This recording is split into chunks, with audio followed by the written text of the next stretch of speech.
Hello everyone, it's time for the Superhero Rewind Commentary Project. I am your host, Captain Logan, and as always, I've got my sidekick, Austin.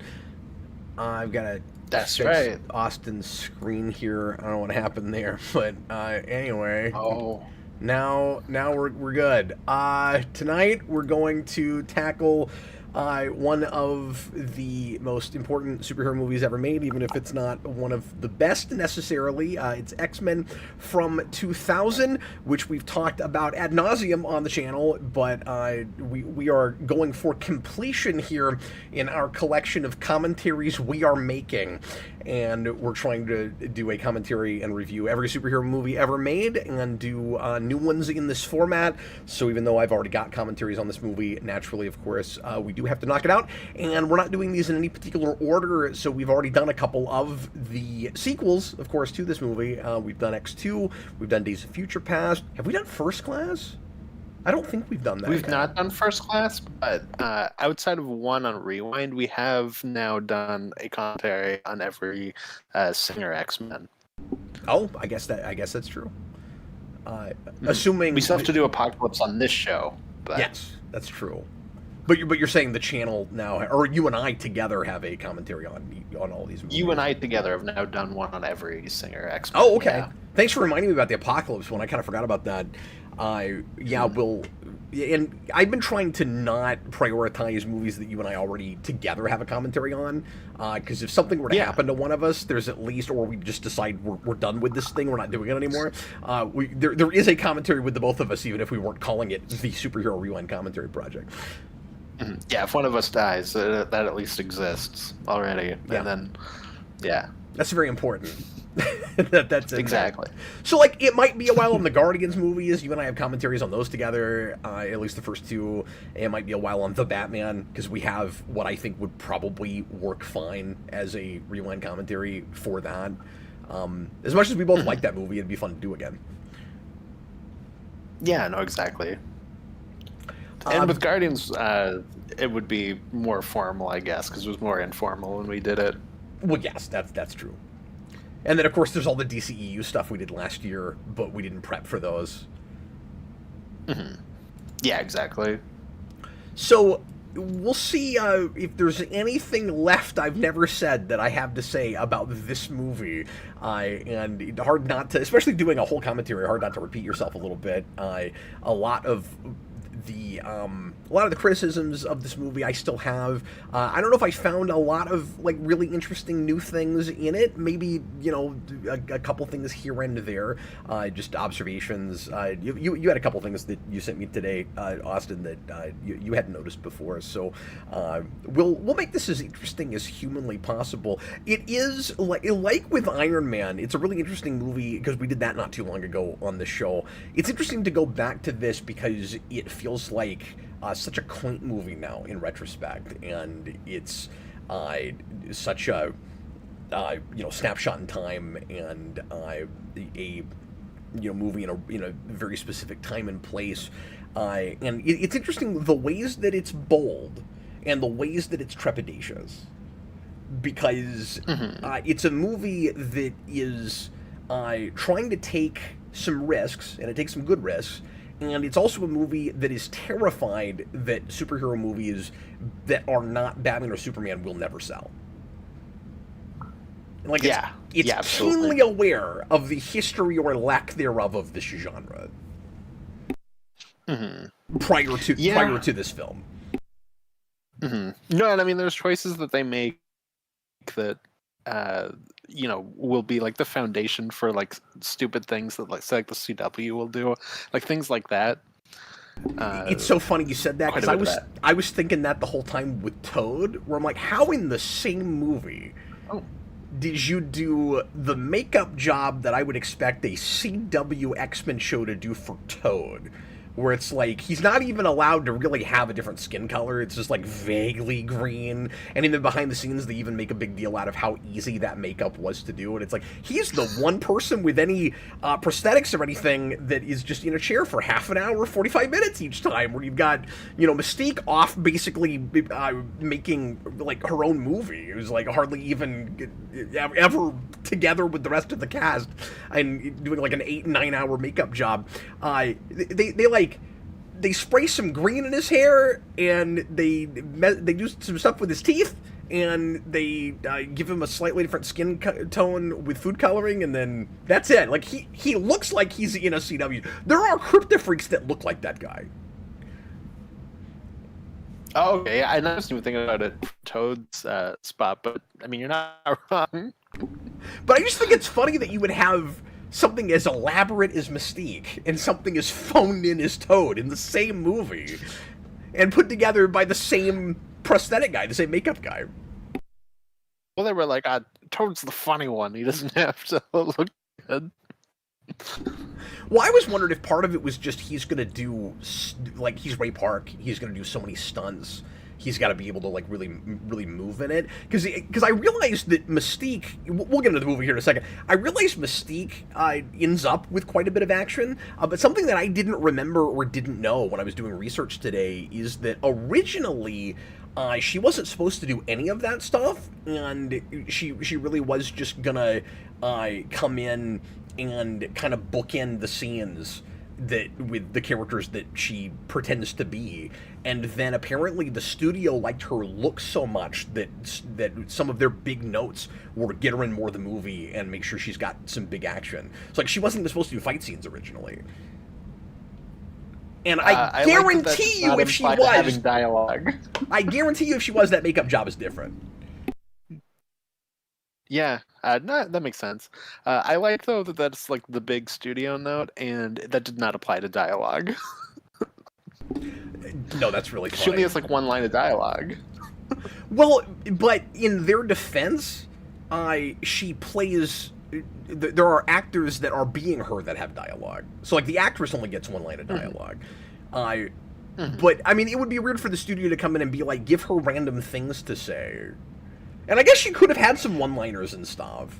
Which, being in the movie more in general, like, you would think she would get to do things. Besides, like, obviously that fight scene. No, that's true. Yeah, it is odd. Now, as a kid, I remember feeling, I say as a kid, I guess I was in, junior high school, but I remember that character feeling like she had a real kind of mysterious presence, because when she wasn't another character, she wasn't talking. There was something more memorable about her because she was so silent. And then you get into the second movie, and Lady Deathstrike doesn't have that at all. I think, just for me, what it is Magneto gets to talk, and Toad gets to talk a little bit more. He gets jokes. And then Sabretooth and Mystique are both monosyllabic, and Toad is to like a little degree. So it's like, just kind of all the villains are monosyllabic. And then you have Ian McKellen as Magneto.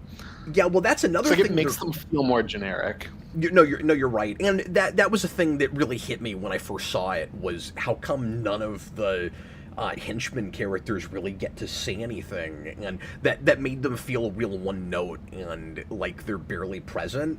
And that's another place where the movie is in some ways taking risks and in other ways is keenly aware of how many characters are in the movie and is really worried about balancing them. And it has that on the X-Men side also, because it's got characters that really need more screen time to flesh them out and for us to live with them.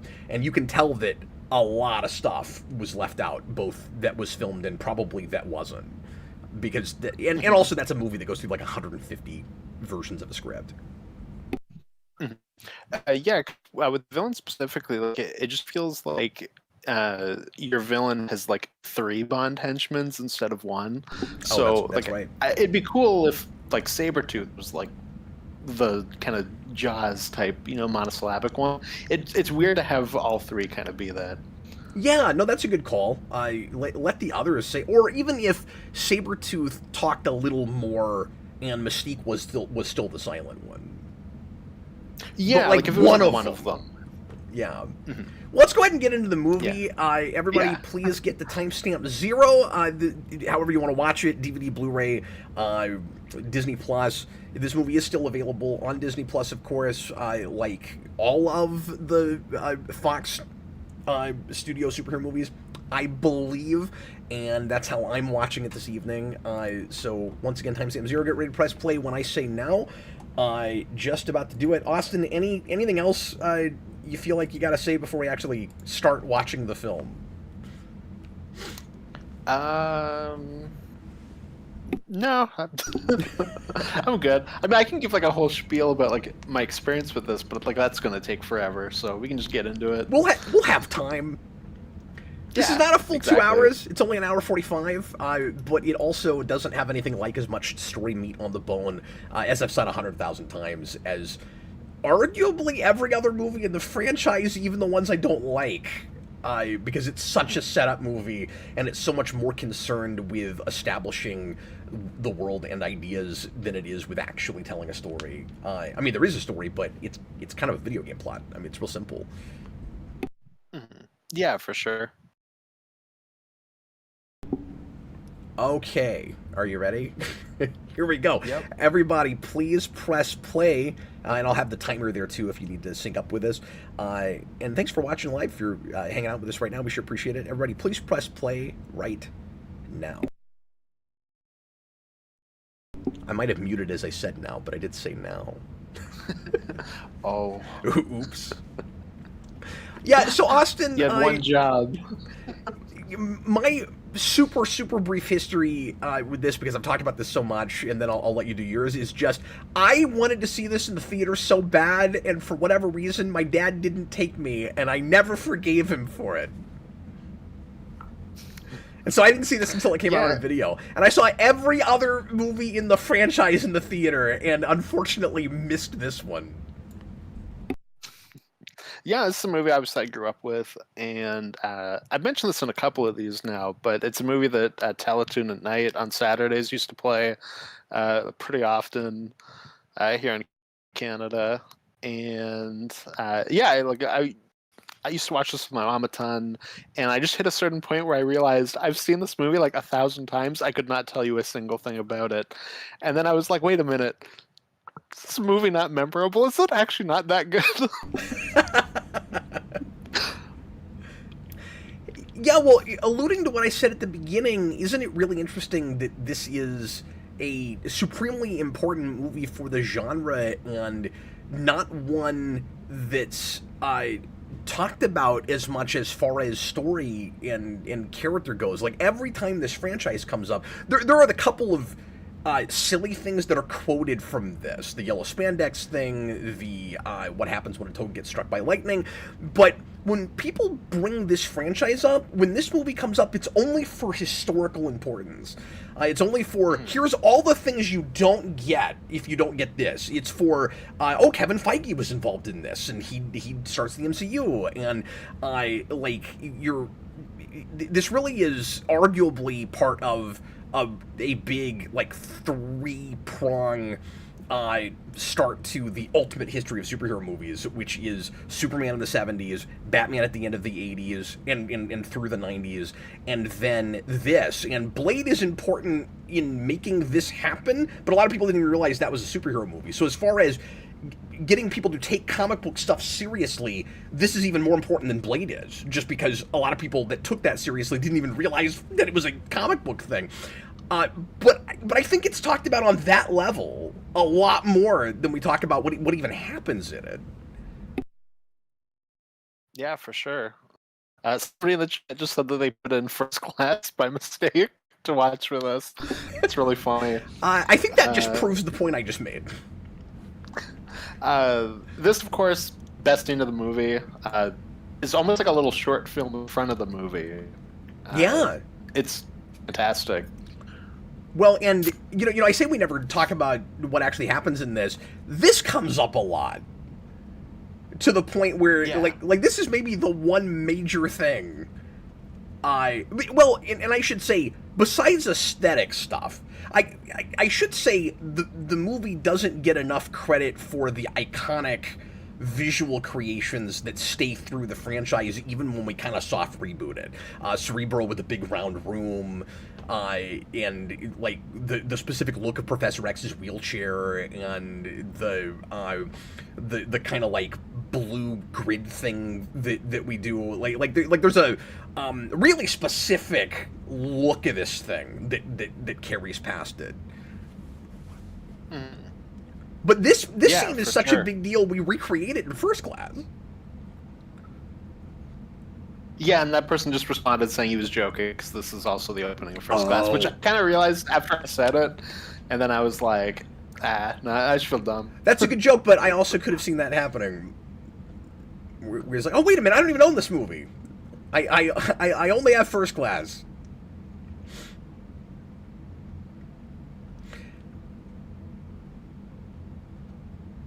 Yeah, I like the color grading in that scene a lot, and that's a scene that really puts you in like a good, cool, somber mood for this. Where like it's disarming, right?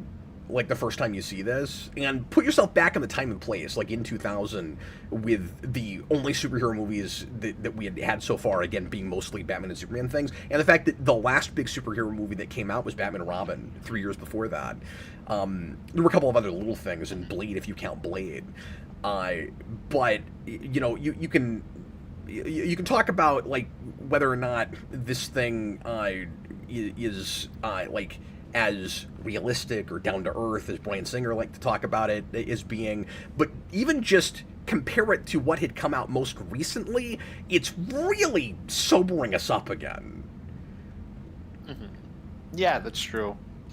No, that opening scene's very dark, and I agree. I love the way it's shot. I think it looks really great. And then we immediately cut to this, which looks like an anti-smoking PSA. Yeah, but not as much as the anti-smoking PSA scene at the beginning of X2 that I talked about when we did that commentary. Remember that? True, when, that's true. When but Pyro lights up? I don't think... Yeah, no, I know what you're talking about. But it's part of my... And I've had this, like, from the get-go, is I don't think Singer's a great director. Like, I don't think his movies look great. Like, I don't know, but... I have that throughout this movie. I don't think this is a very good-looking movie, but the opening looks great. I think it's just inconsistent before anything, and I think a lot of the stuff that I most appreciate about it, I want to give Singer his due. The man did make this movie, but I think a lot of the things that I most appreciate about it are not as much because of him, or possibly even sometimes in spite of him. And again, I don't want to be unfair. And I'm not saying that just because of, like, unfortunate things we know about the man now, but, like, the more I've listened to him talk about these things, and the more I've just looked at, like, his history making movies, and you look at Superman Returns, etc., I don't know, it takes a lot of people to make a movie. Like, it's a very collaborative medium, obviously. No, and so when you say, like, the movie doesn't look great,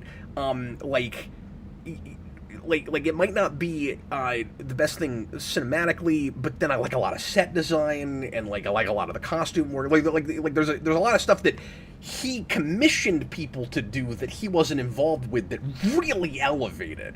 And the man at the very You're least, talking about like aesthetic, yeah. the man at the very least made a lot of really good calls in who he brought in to make the movie. Like the set designer is on point. Most of the costuming, however you feel about like his choice to go with the black leather and all of that, some really good iconic looks for characters that I have a hard time arguing with.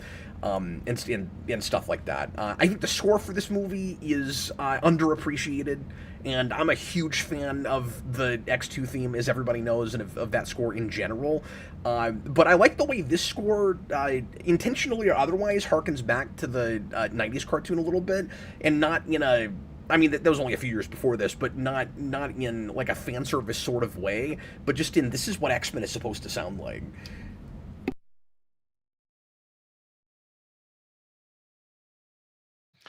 One cool thing about this, right from the get-go, is it's not an origin. We are just jumping into it. Yeah, And but I you think got especially eyes at in this point, like- characters that ends up being an origin for, and so like it's nice you've got your pre-established characters, and then you've got people Yeah. that... Well, and I shouldn't even say that, because like it's sort of an origin for Rogue, but even Wolverine, like, it's an origin in the sense that it's his first time meeting these people, but we're leaving all of his background up to the imagination right now. Yeah, exactly. No, it's a pre-established world. Like you said, we obviously have Eisen characters, but it's not like, I'm Professor X, I gotta go find my team. And that's not like an insult for if that is the case. Like, First Class is my favorite X-Men movie, and that is that. And it does that, But like, yeah. that is something I do appreciate this starting from the get-go, is that it doesn't feel like it needs to bog the movie down in that. Isn't it really interesting, though, if you go back, because even at this time, I think a lot of us thought of, and I don't know why, I think a lot of us thought of the typical standard thing you do with a superhero movie is you have to start with how did this mess begin? How did it begin? How did the character get his powers? What was the tragic origin story? And maybe part of the reason that we have that is just because a lot of more like independent superhero movies or like not big two things would tend to do that. But like Superman did it, and that was the first major one, so that's part of why it has that reputation. But then immediately 89 breaks that formula. That's not an origin movie. And none of the Batman movies until 05 with Begins are origin movies. And that's most of what Batman, you like, have. baits you out with it at the beginning. Say it again. Said Batman like baits you out with it at the beginning. Yeah. Where There's it's like, a big oh, fake out here's- at the start where you're like, oh, I know who these people are. Here's this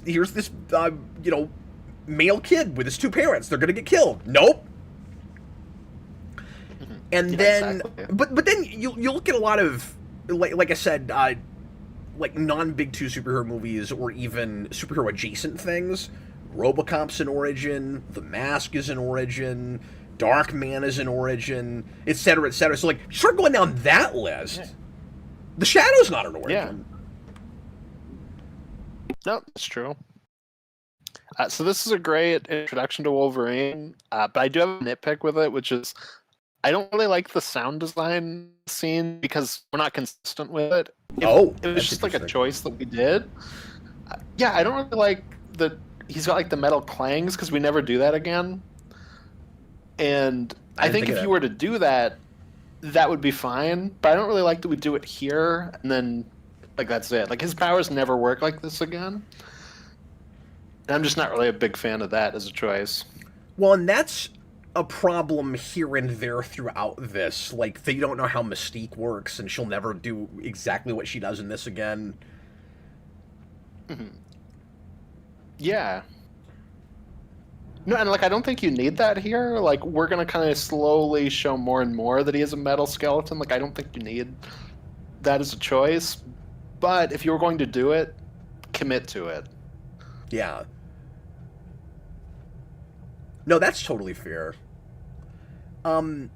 So my biggest gripe going back to this, and I'll just real fast echo what you said about this being a really great introduction to Wolverine, and I like how he's at a low point and is just kind of doing what he needs to do to survive, and like he's sort of laying low, but the only way he can make money is to do kind of a public thing that puts him at risk.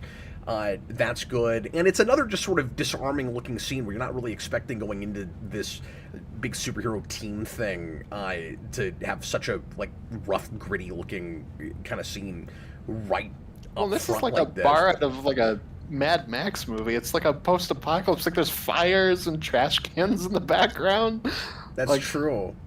You're there's already underground getting fight clubs in the back of this bar. You're already getting shades of what the Wolverine and Logan will look like. Like it's kind of funny.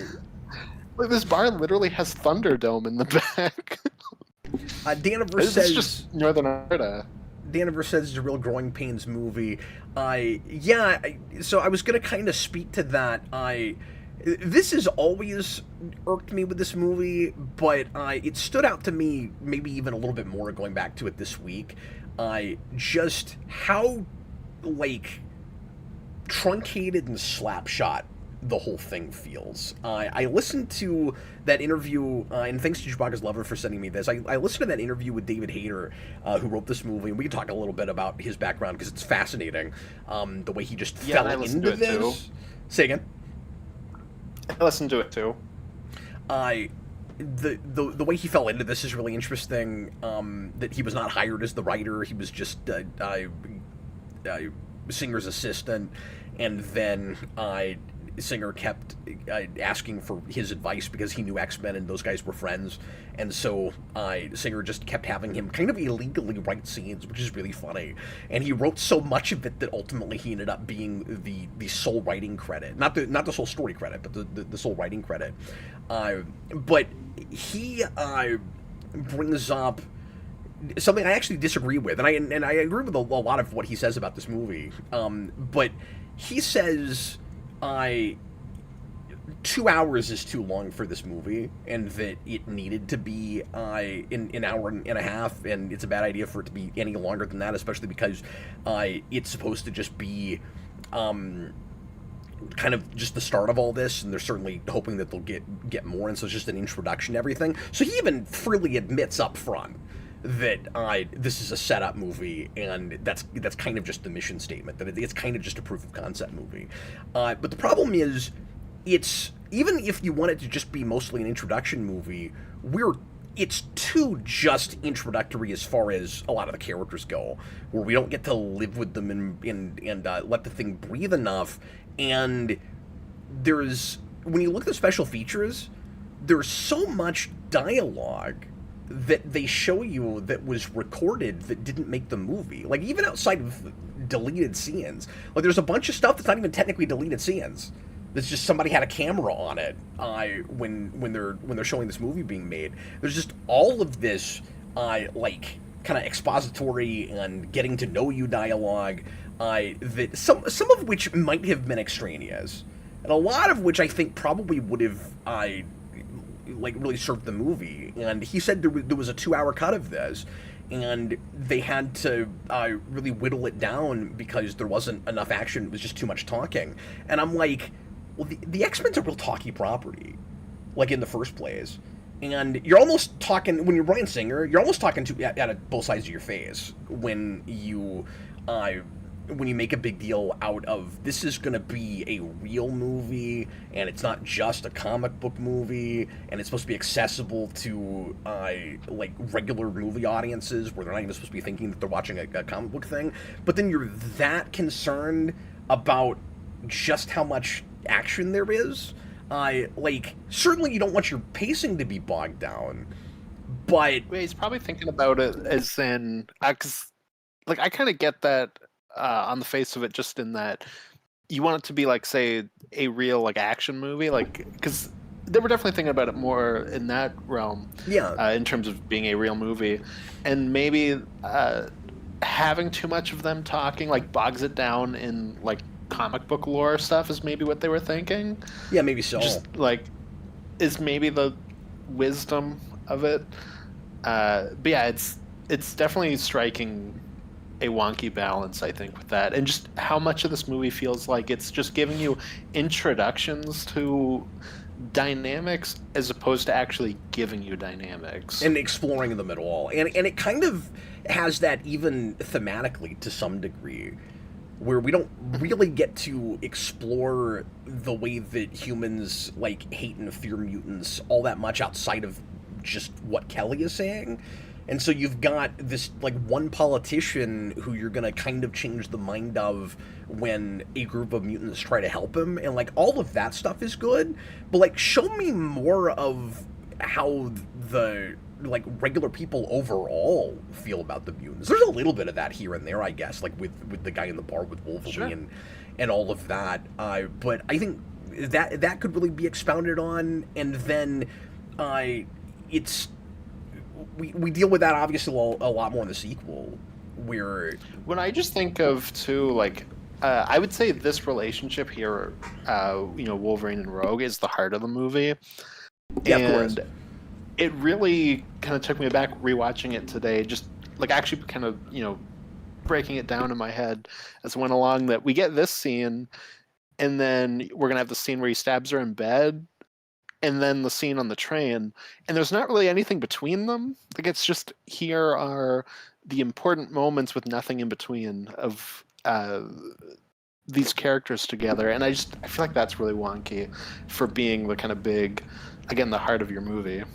Yeah, and like in a way you could say that's economical, where like each scene is progressing story, and there's not anything that's like I that's not moving things along. But the writing 101 is make sure that your details are always revealing something about both character Yeah. and plot, and I it's just don't fully get why they're endeared to each other because of that. yeah, because like you can see like the obvious similarities and differences between them, and so it like that ends up almost being just like on paper allegorical or something, where it's like you could sit down and write a paper about this, and I have done that, where it's like Wolverine, like they're both outcasts and isolated for opposite but in some ways the same reasons, and all of that's there. It'd be nice like you don't want them to hold the audience's hand or drive the point home like too on the nose, but it would be nice if they talked about some of that a little bit more, and just like you said, had kind of a relationship, not a romantic one, but just Yeah. a relationship. I mean, he should be sort of a father figure for her, and you see the beginnings of that. Yeah, for sure. And that's a thing that the sequels actually kind of suffer for, is that's a dynamic that's established and then never really played with at all. No, I mean, this definitely is a case where it is a setup film where we will pay off some things and then not pay off other things in the sequel. That shot of Sabretooth has always been very goofy, where he jumps into the tree. Even as a kid, I was like, that doesn't look good. So this is kind of the big cinematic theme for this movie, that does kind of harken back to the '90s show. Da da da da da da. Where like it doesn't quite resolve it. It doesn't go da da da. It doesn't quite get to that, but like it's really close. And I wish it was in more of the movie because it's great. But you see like how quickly that action scene goes. It's such a small movie, like relatively, and it has not the most gigantic budget for these kinds of movies even at the time. That even with as much as is cut out, where it's trying to be paced more like an action movie, it still doesn't feel like an action movie to me, Austin. Not until the third act when you're on the Statue of Liberty. Yeah, yeah, for sure. And so you got your big set pieces. They're all very quick. Like we don't have like a big 10-minute fight with Sabretooth. I'm not even complaining about that. I just wish they had leaned more into the character stuff, because it feels like it's the kind of movie that wants to be more about that, but it's not allowed to be about that. And I think they wrote a movie that was about that. Yeah, I mean, it'd be interesting to see what that original script looked like, or whatever the shooting script was, because like you said, this had a million scripts. I'll get the super chats in a second. I have a logistical question. I've probably asked this before, but Yeah. I don't remember where I came down on it, and I'm pretty sure it was just still a question mark. So I'll ask you, Austin, because we've not had this conversation. Yes. Magneto does not have a cerebral.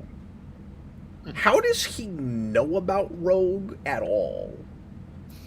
How does he know where she is? How does Sabretooth get ahead of her on a road when she's driven by Wolverine? Mm-hmm. I have no idea. I don't think the movie knows. We're also going to do the thing throughout the entire movie where we're only going to refer to them as the mutant so that it can be a twist. Oh, that's true too. Yeah, that's Which is unfortunate because you could have had more of a question of it because Professor X even goes, I don't even know if he's after Wolverine. So you could have had more of a discussion in the actual movie. And maybe just don't spend time with the villains talking about that specifically. And like the X-Men showing up there isn't a problem because Xavier does have Cerebro. And so I mean, he can't read Magneto's mind, but he could read Sabretooth, since maybe that's how that comes together. One, he also just saw Magneto and was able to read his mind in that scene. But then it begins a whole other realm of questioning. But maybe he could have seen that he was sending Sabretooth to do something. But then also he probably would have been able to see that he was going after Rogue. I don't know. So there are several places where characters know things in this that I'm not sure how they know. For instance, and some of this is just sloppy writing, where you can kind of see multiple drafts being cobbled together, maybe, and stuff that needs to be revised that we didn't get to, or maybe rewrites on set or close to on set that weren't thinking about other scenes. So, for instance, when we've got Kelly in the helicopter, and he doesn't know that Mystique's about to attack him, and he's kind of showing his true colors, and we realize that his heart is very much not in the right place, and he really just wants to round up all the mutants in internment camps, and that takes us back to the 1940s allegory with Auschwitz at the beginning. He says something along the lines of something these mutants. I can't remember what exactly the line is, but he's talking about why he doesn't like them, and he says people like this Jean Grey. How do you know she's a mutant? When she's, I guess she's public. When she's giving the talk, yeah, but we don't know for sure that she's outed herself. She gives a talk at the beginning, rallying for mutants.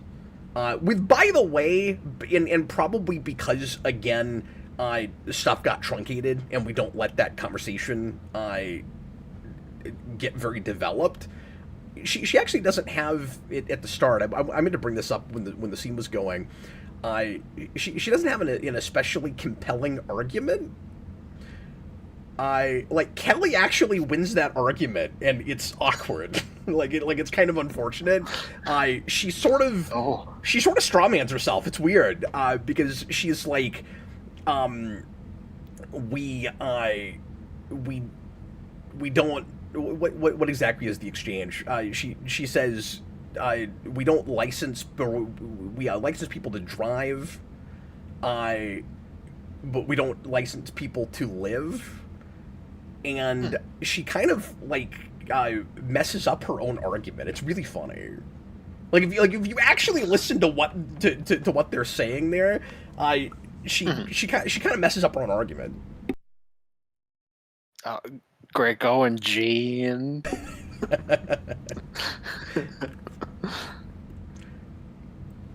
So this is the one place where it feels more like a modern superhero movie where we have to stop and be like, Sabretooth, Cyclops, okay.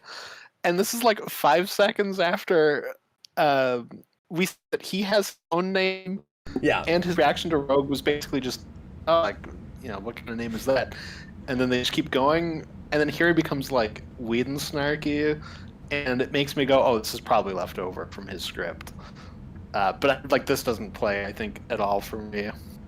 Yeah, we don't know that for sure. It just doesn't fit. But it might have been his. Yeah, like I'm torn on it. Because it's such an odd balance to try to strike, right? Where the idea is supposed to be it's more like our actual world than a comic book world, and maybe it becomes more comic booky as it goes along. Like as more of these mutants decide to take on names, and like we're in a world where people didn't know about these powers, now we have them. So it's like, oh, we live in a way more like weird heightened reality than we thought we did. And so I think if you're going to do that, sorry, go ahead. Just real quick, it maybe makes more sense here than in like an MCU or something, especially a very established MCU, that you'd have a character like Wolverine that thinks these names are silly, and it's consistent in that earlier he with Rogue, he says, what kind of name is Rogue? And she says, what kind of name is Wolverine? And yes, he seems kind of contradictory in that he also has a name, but he was also doing the like underground fight club thing. Like fighters and wrestlers often have made up names like that. So he would have that like name for a different reason than they would. Mm-hmm. Yeah, but it's not like he used that, like that's just like a wrestling name. Like that is like a different thing. I just feel like if you were gonna do that, like you could have like a whole thing about Logan not wanting to have a name, and then he like comes to be endeared by these people, and then comes up with Wolverine or something, or maybe with Rogue. I don't know, but I think it's just kind of wonky as is. Well, and yeah, you're right, because I guess he's got Wolverine on the dog tags. But that's the part that makes. But the announcer calls him the Wolverine. Mm-hmm. Yes, it's even a name that he's had before on his dog tags that he goes by, and he's like, "You guys go by other names? That's dumb." No, that's true. So but I just like, I mean, I don't want to hash this out too much, but I just think in that particular instance, the only reason he's going by it is because he's doing the wrestling thing or he's doing the fighting thing. He's not like going around introducing himself as Wolverine. Mm-hmm. Yeah, for sure. I don't know. I just don't think it works. It is a bit of a different context, but you're right. Like tonally in that scene, it doesn't feel like it fits with some of the rest of just the attitude of the movie and like the way people are talking. Well, that's the big thing. Other. It's just tonally, it's very different. Here's the stables for some reason. This never came back. This feels like a setup thing where it's like. There should be something with horses later. I always forget about that. It's really weird. It just makes it feel like they're there for like 3 seconds. It makes it feel like this facility is much larger. Yeah, and if I remember right, I think in the deleted scenes there's more there in the stable, but it's been too long since I've watched some of that stuff. I know there's more in that montage. It's always funny in movies like that when you do kind of the montage thing where you write a conversation that feels like it should all happen within 5 minutes, but there's a bunch of walking in between. And you're like, what exactly were they talking about when they got away from this very organic conversation they're having? Well, it's especially funny there, I think, because it's got like a jarring edit where they're like walking together, and then it like hard cuts to Wolverine standing, and Professor X like rolls up to him. So yeah, to my point earlier, because I wasn't super articulate about it, while he's not, obviously keeping in mind that what he's talking about are human beings that ought to have, like civil rights, he does make a compelling argument, of course, and then this is a scene where we realize he takes it too far, right? He makes a compelling argument in that, there are mutants that are, through no fault of their own, dangerous.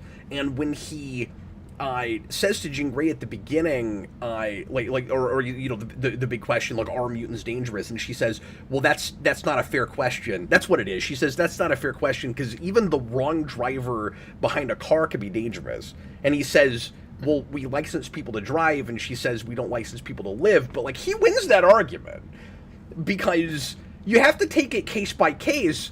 The real argument they should be having is, how do you give both kinds of people their deserved human rights, because if mutants are just allowed to like run around unchecked with powers they cannot control, then you're messing with the rights of other people to be safe in their environments.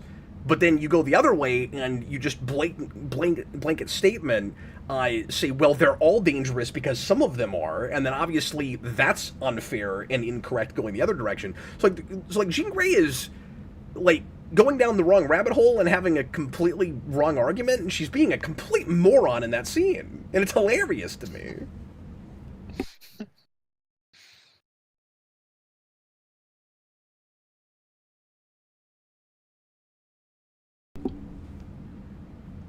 Because that's always been the really interesting, kind of compelling, like question to me with X-Men, where it's like there are arguments on both sides of that, where it's not, and that's where the metaphor for like civil rights breaks down. And, yeah, and it's a good metaphor for that. It's cool, and like, usually these kinds of metaphors are always going to have a place where they're not perfectly one-to-one, right? In the same way that mutant powers are not a perfect metaphor for puberty either. No, certain point it breaks for you. Okay, but let's say civil rights, for example. Like, a black person can't destroy all of a country with a thought. So it's like you lose some of that in the mix because of that. Yeah, and, because indisputably, yeah. there's not actually a difference, like any important noticeable difference biologically between a person of one race versus a person of another race. But if you look at mutants as a race, there absolutely is, and it doesn't mean that intellectually one is superior to the other. It means that one can do stuff other people can't do, and so then it becomes more of a metaphor for gifted people, for people with abilities that other people don't have, and is it fair to allow them to do stuff that give them advantages, get them ahead in society that everybody else can't do? And my answer to that would be usually yes, as long as they're not dangerous and they know how to control the thing they know how to do. And so you have to take it case by case, and there's no perfect answer.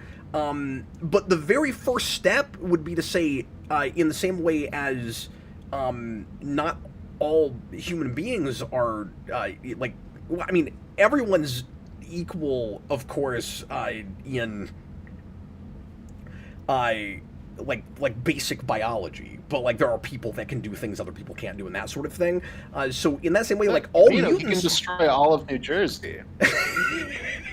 Ian McKellen recently told us all that he'll be doing that apparently in Avengers Doomsday, unless he's just trolling us, which is entirely possible. Because I saw in behind the scenes, he also likes to make jokes like that in press tours. I think that's going to end up being true, but I don't hope so. But I don't think it was a Freudian slip. I think he did it on purpose. Mm-hmm. It's pretty funny. But anyway, I was just going to say, all mutants are clearly not created equal. Like there are some powers that are so benign that even if a mutant doesn't really know how to control it, you wouldn't have to worry about them. And so the idea that just because you're a mutant means that you must register is probably not fair, because people are deserving of privacy. But the ones that could destroy everyone around them with a thought, Kelly maybe has a point that we should know what those people can do. Mm-hmm. I mean, that's part of why the good side with Xavier is still like, we gotta like teach you how to use these, because they are kind of scary. Yeah, exactly. And like Xavier can see the two sides of it. Mm. But is also arguably maybe too naive about how plausible it is to ever perfectly coexist. Mm-hmm. Yeah, exactly. And so that is the one, like, obviously really compelling idea and really inspired uh, take on this with the whole like Malcolm X versus Martin Luther King thing, which is in the comics, but I think is drawn like very much to the front of this in a way it isn't always in comic stories, especially in making Magneto a like Jewish kid that got thrown in the camps during World War II. Oh yeah, I also wanted to mention it's something I never really thought about until this time. We just had that scene where they discover, Wolverine. They did these testings to him. It's kind of weird we don't have like a Magneto side of that, where he gets to see like, oh, this is exactly an example of what I'm talking about. Look what they did to this guy. They like did all these Nazi experiments to him, essentially, and like this is the evils of man. It's kind of weird we'd never talk about that, and often have Magneto make fun of Wolverine for his metallic skeleton. Oh, what a good point! Yeah, because they have obvious things in common. Yeah. I mean, arguably, if you wanted to set this up differently, and it would be a totally different movie, and if Magneto's supposed to be the villain, I don't know how you could even do this, but like, you could do almost like a buddy thing, or like Xavier Magneto, like two friends that ultimately go in different directions thing, even with the two of them, in the same way that we parallel his background and powers with Rogue, where you've got like the man that controls metal and the man made out of metal, and both of them were exploited for their abilities. Like, that's really interesting. I mean, I guess Magneto wasn't actually exploited for his abilities. That's a that background is a metaphor for what is happening to mutants now. Like, I get that. He will be in First Class.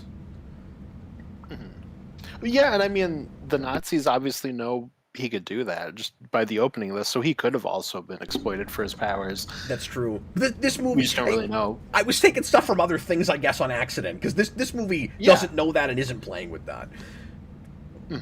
And it's playing it more as he's obviously more cynical, a lot more cynical than Xavier, because he doesn't believe that regular people will ever look at them as equals, and will think that they have to dominate or destroy them because they're afraid of them, and so. And there's probably a lesser version of this movie where we have a twist, second act, that Wolverine was also in the camps, and like that's where he got his metal skeleton. We like connect them more. Yeah, that's true. You could have had Weapon X be a. I mean, that'd be a massive departure from comics, obviously, but you could have that be part of the Nazi machine. It's an interesting notion. They're part of the Nazi experimentation. I'm surprised if we've never done that. That's actually kind of a cool idea. Yeah, it's just this of like it's an opposite parallel to them. Like, it's weird it never comes up. No, that's a terrific point. One thing I have always really appreciated about this movie, and I'll always give it, is the really creative ways that it in intelligent ways it plays with powers, and thinks about the different ways that powers would interact with each other. And so the way that Wolverine and Rogue keep hurting and saving each other is really good, and like the way that you don't expect that to be a setup for something that will pay off later, when he accidentally stabs her, and then she and then he saves her at the end. Which I have questions about with how his like skin starts ripping apart, but I don't know. We'll get there. But yeah, no, that is a good setup and payoff. Well, that becomes more of a problem. And like that's a creepy scene. Like, it's done pretty well. Oh yeah, absolutely. Well, and I also like that it comes from a place like that doesn't feel super contrived.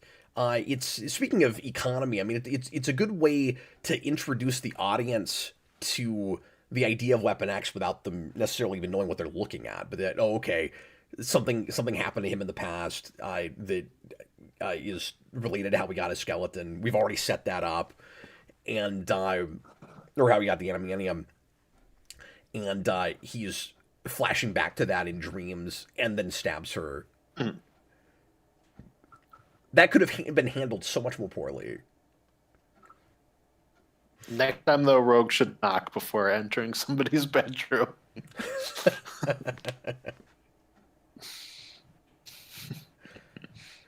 Magneto, through this whole movie, keeps sending Sabretooth to do things, and he fails all the time, and he ends up looking like kind of a cartoon, like a Saturday morning cartoon villain, because he doesn't get rid of his crappy he's like henchman. The one He-Man henchman. I can't think of what his name is. The like big red beast guy. I don't remember. He's like that guy. It's really funny. Now, in his defense, this one's not Sabretooth's fault. I don't know what else he was supposed to do. Man is very slippery. What's he supposed to do? Magneto, just use your metallic bars or something to grab him. Yeah, how hard would that be? Or like thing you use, walk over here, just bring that over and like scoop him up. I want to know how long he kept Sabretooth there, though. That's what I want to know. It would have been really funny if we never saw him again. He was just up there the rest of the movie. That'd be awesome. That'd be great. And if it was like a Willy Wonka thing where he's just like picking him off through the whole movie. And so like all by the time you get to the end, there's no other. Yeah, it's just Magneto at that point. He's like, I don't need anybody else because I just need to use this girl to power my machine. It's also interesting how, relative to every other Magneto plot we get in these movies, how kind of benign there's Stanley. How kind of benign his plot is in this. Like, it's not actually benign, but just compared to the rest of it, like he doesn't actually think that he's trying to kill anyone besides the he feels necessary sacrifice of Rogue. And I don't know how he like knows for sure that whole thing is going to work, where it's like, how much of your power does she need to soak up, and like, is she gonna have it long enough, and can you actually like force her to use it properly, or just the fact that she has your magnetic your ability in her when you put her in the machine, that's enough to power it? Like, when he gets in the machine, it looks like he's doing something, but it's like, if he puts her in there, what if she doesn't cooperate? He's got to be doing something, because like you got to like use your magnetic powers to like make it spin, I think. Yeah. Yeah. I mean, I guess I've always wondered that too. Does he still have enough of his power that he can make that part work, and then she's somehow just a battery for it? I don't fully understand that. I'm not really sure. Also, thanks, RJ Godzilla and Bob the Hunt was Beast Man. I was thinking of. Oh, there you go. Thank you. I just don't know that property well enough. Now that you say that, but I couldn't remember it. Yeah. But Beast Man also works as a name for Sabretooth in this. He's Beast Man. He is just a Beast Man. Well, and how convenient is it that Sabretooth is being sent after Rogue just to power Magneto's machine, and then it just happens that she's with Wolverine, who's supposed to, in the comics, be his arch nemesis.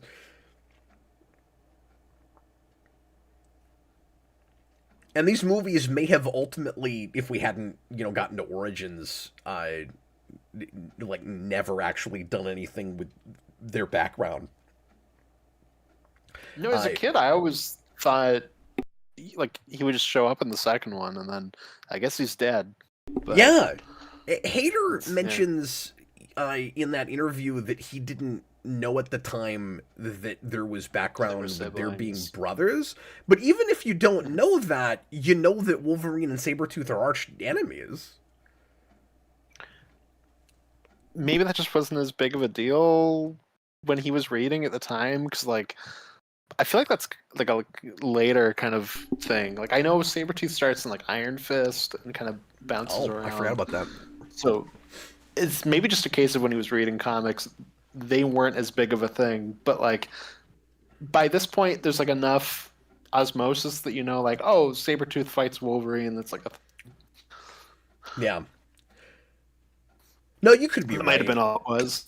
And you're right, like It's hard to say. I don't know. he's talking exclusively about comics he grew up with and not the 90s show Yeah. in that interview. And so he may not have even been familiar with that or had seen very much of it when when he wrote the parts of this he wrote. Yeah, no, exactly. But we have Hater to thank for the fact that this ends up being as X-Men as it is. Like, the studio wanted Wolverine to be American and not Canadian, and like Hater comes in and makes sure that all of that stuff is closer to source material, and luckily won on a lot of it. Mm-hmm. It could have been worse. It could have been the Pride of the X-Men Australian Wolverine. Yeah, which is so ironic given that they've got an Australian playing him and faking an American accent. Exactly. It's really funny. In the behind the scenes, I'm jumping around, but I just hear Storm and I just remembered this. In behind the scenes, there is a bunch of just footage of like pre-production, and they're like putting sets together and storyboards and things. And there's a curious place where Singer mentions Storm being from Kenya, and like there's clearly all this background stuff that was intended to be in the movie that's never mentioned, and then they don't have Halle Berry do an accent. Anything? Or it kind of feels like she's trying to put on some sort of a slight accent, kind of, and just isn't really committing to She it. did like a slight one. Yeah. It's a real Like, Marina that's- I would Sirtis, say Deanna had an Troy accent. kind of thing, where it's like I don't even know That's a good call. I don't even know what accent you're doing if you're doing one. She's a Kenyan woman that's been in the States for a long time. She's got like a muddled accent. And then, thank goodness, Iceman gets to actually be a character in the second movie, because he literally is only in this movie for Mystique to pretend to be him and warn Rogue that everyone hates her and get her to rush off and leave. And, like, that's all he gets to do. Yeah, exactly. And some of the earliest... He's doing stuff here. That actor, he gets to do stuff. Yeah, good job, Sean Ashmore. You just get Yeah. to be Mystique. And Sean Ashmore also as Mystique, because he hardly is going to get to be Bobby Drake. Although I needed way less of his head holding on her body. that they held on that too long. I agree, but 26 years later, those morphs hold up okay. Yeah, it looks like somebody like pulled Mystique's action figure head off and put his figure head on. But there's a lot of places where they're kind of showing off a little bit with that effect that's actually kind of impressive, even still. Like the close-ups. No, that effect I think always looks good. And then there's other effects that don't in this, Yes. but those ones do look good. Yeah, those close-ups where we kind of pan across her skin, and it's going from like flesh to blue. That looks cool. Mm-hmm. Yeah.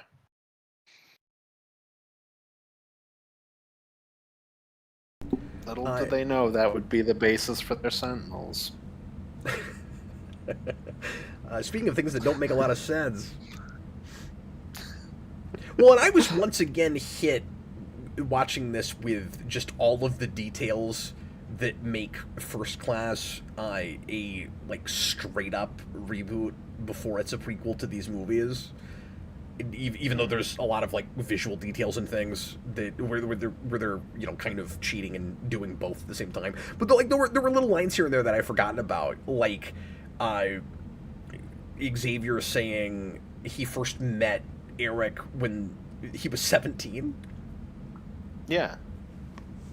Oh yeah, the continuity is a giant mess. It was maybe not baffling. It was surreal for me in the theater with Days of Future Past, hearing Stewart talk about Mystique as like having this great relationship. Because it's like I get what the First Class movie did, but it's so weird hearing him say that. Because Yeah. I don't know that they have any screen time together in these original 3 movies. No, you get the sense are they maybe on screen at the same time in X2, but like yeah, you get the sense they they've don't never met speak. before. Yeah. Maybe that's why they never run into each other, because if they did, he'd be like, my long lost, basically, sister. I missed you.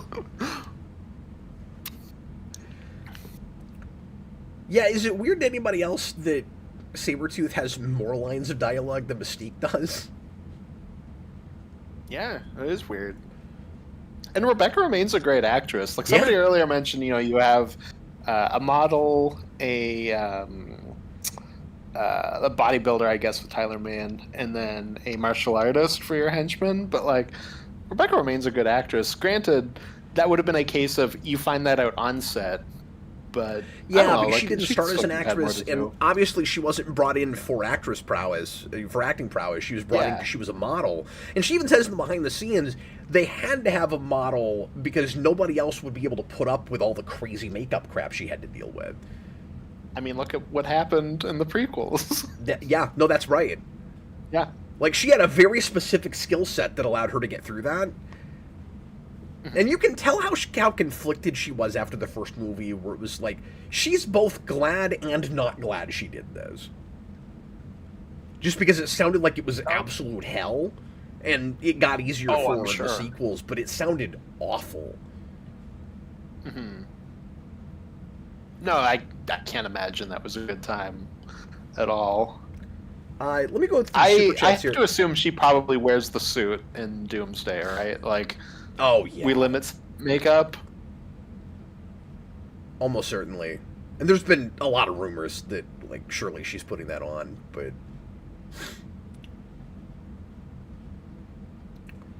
let me go through super chats here. Chewbacca's Lover $5 super chat. I've come to terms with the fact that me and Cap are the only people out there who still like these movies. People are really down on them now.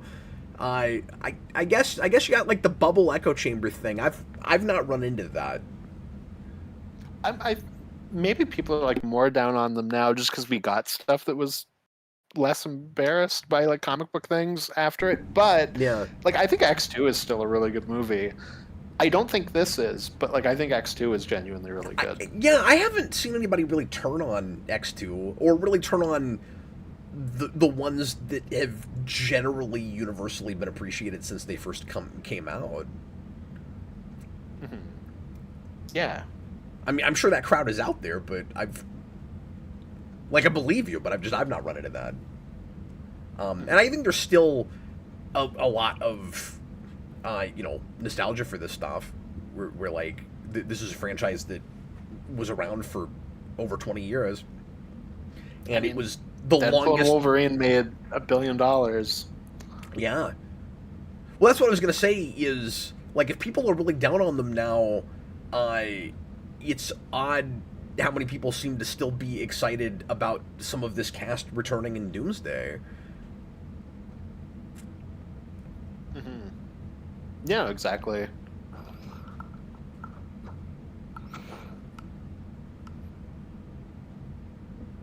Because even though there's a lot of complaining that we're,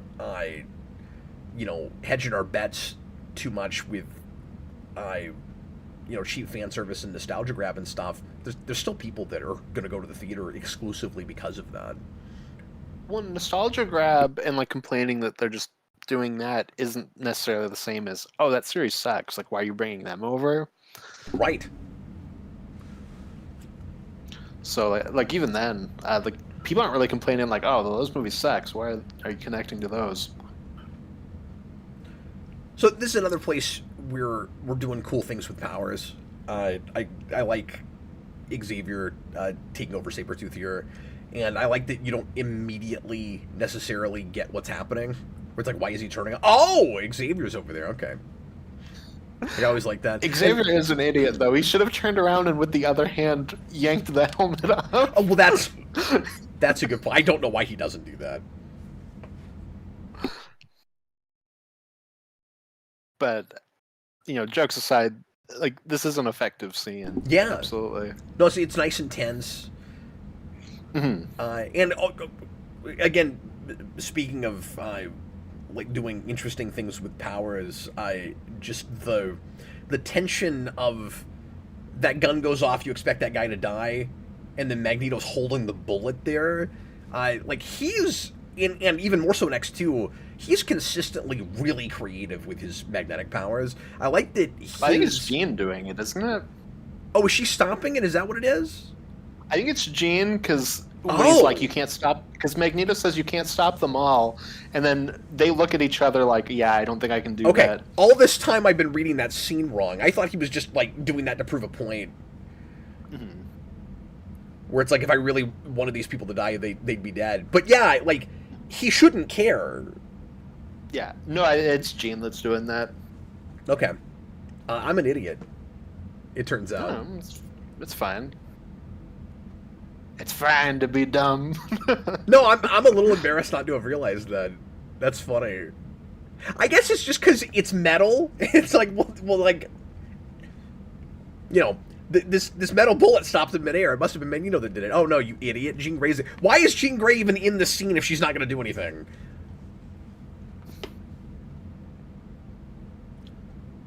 And see, like, First Class Xavier would have known about this helmet.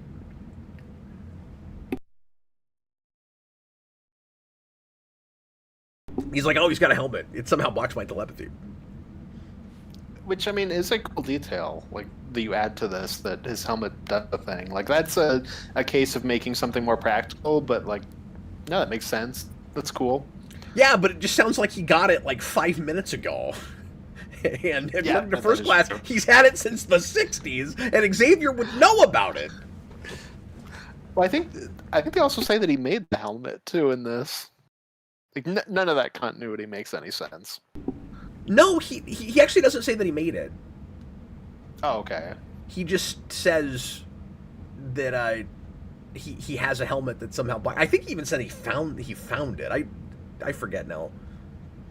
Oh, okay, maybe. As we're talking over. Because I do like the origin in First Class that, like, the Russians built it in their like, all that experimentation stuff back then. Yeah, I think that's a fun idea. No, it is. It's a very specific thing to work on, where it's like, how much telepathy with mutants is out there? Like, how do you know about that? That was just, like, at the time, like, that's your, like, the men who stare at goats period. Like, that's just what they were doing. They're like, we need to create people who can do things with their minds. Well, and I guess this is just always a thing in the X-Men, so it's not really fair to, like, try to poke holes in this movie because of it. But especially, like, if I wasn't a comic person and I came into this the first time, I'd be like, it's hard to really get how the mutant power issue is only just now becoming a like hot button issue. Mm-hmm. Where it's like, clearly, yeah, it's like really starting to take off. You have old people that have powers, or older people, and it's like we're only just now starting to talk about it. It feels like it's like, oh man, there's this big problem. All of a sudden, we got mutants. And it might be perpetual, they've got all like, these scary powers. Movement thing. Because we have obviously 2 older people, and then there's a lot more younger people. So it might just be a case of there's, like, I don't know, 10 mutants back then, and then, like 20 come from them, and then 40. Like, it just is built over time. So now there's a lot of them, and now it's an issue. It could be something like that. And there is that, like, evolution takes a leap forward speech at the beginning of this Sequoia's. But that feels like, it would still count as a leap forward if it happened over 2 or 3 generations, versus the like thousands upon thousands of years of human development. Plus, Apocalypse was like in the. I said in the Old West, in ancient Egypt. Apocalypse was in the Old West. The old Egyptian He West. existed for a long time. Exactly, yeah. Egypt is west of somewhere, so, you know. I do think it's nice that if Wolverine is gonna be your Eisen and kind of your star character, that we make a plot point out of he's not the center of the universe. And I think that's kind of ironic because he feels like the center of the universe, and everybody complains about that with so many movies after this. But I think it's kind of fun that in this first movie, where we're largely following him, we make a big plot point out of Magneto's not actually after him; he's after Rogue. Mm-hmm. And then it's like, well, yeah, like obviously, like what was his metal claws gonna do? You know, what were they gonna do? I don't know.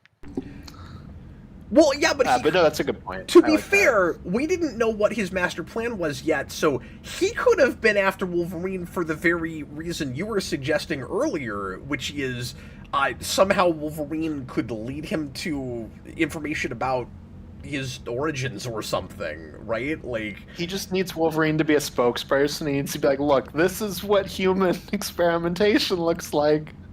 I'm correct. So as far as early 2000s, late 90s CG goes, the like water disintegration of Kelly holds up okay. Yeah, I think when it's on him a little more wonky, and when it becomes just water, like it looks pretty good. It's a pretty seamless transition. It's an impressive camera move, if nothing else.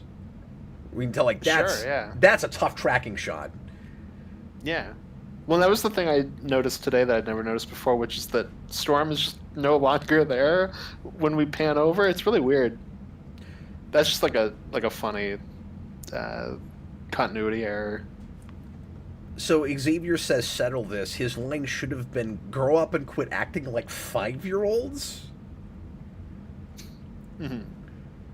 Because Cyclops and Wolverine's rivalry in this is just, we're both after the same girl, and I know I've complained about this before, but, like, I don't even know why Wolverine is enamored with her, except he woke up in her hospital bed and she's hot. Like, that's all I've got. That's the foundation of most relationships. And I don't know why Cyclops cares about her so much, except she's hot, and they've been together before this, and so they have, like, no screen time together. It also makes Cyclops look kind of insecure as well, that he's, like, weirdly kind of petty about it. I don't know. It's all of that's just weird, and just, again, it's setting up dynamics before it's actually playing with them. Yeah. Well, and some of that feels like it's here because it's in the comics, but we don't actually... Yeah. We don't have any kind of, like, inspired, like, starting place or motivation or origin for it here. It's just, well,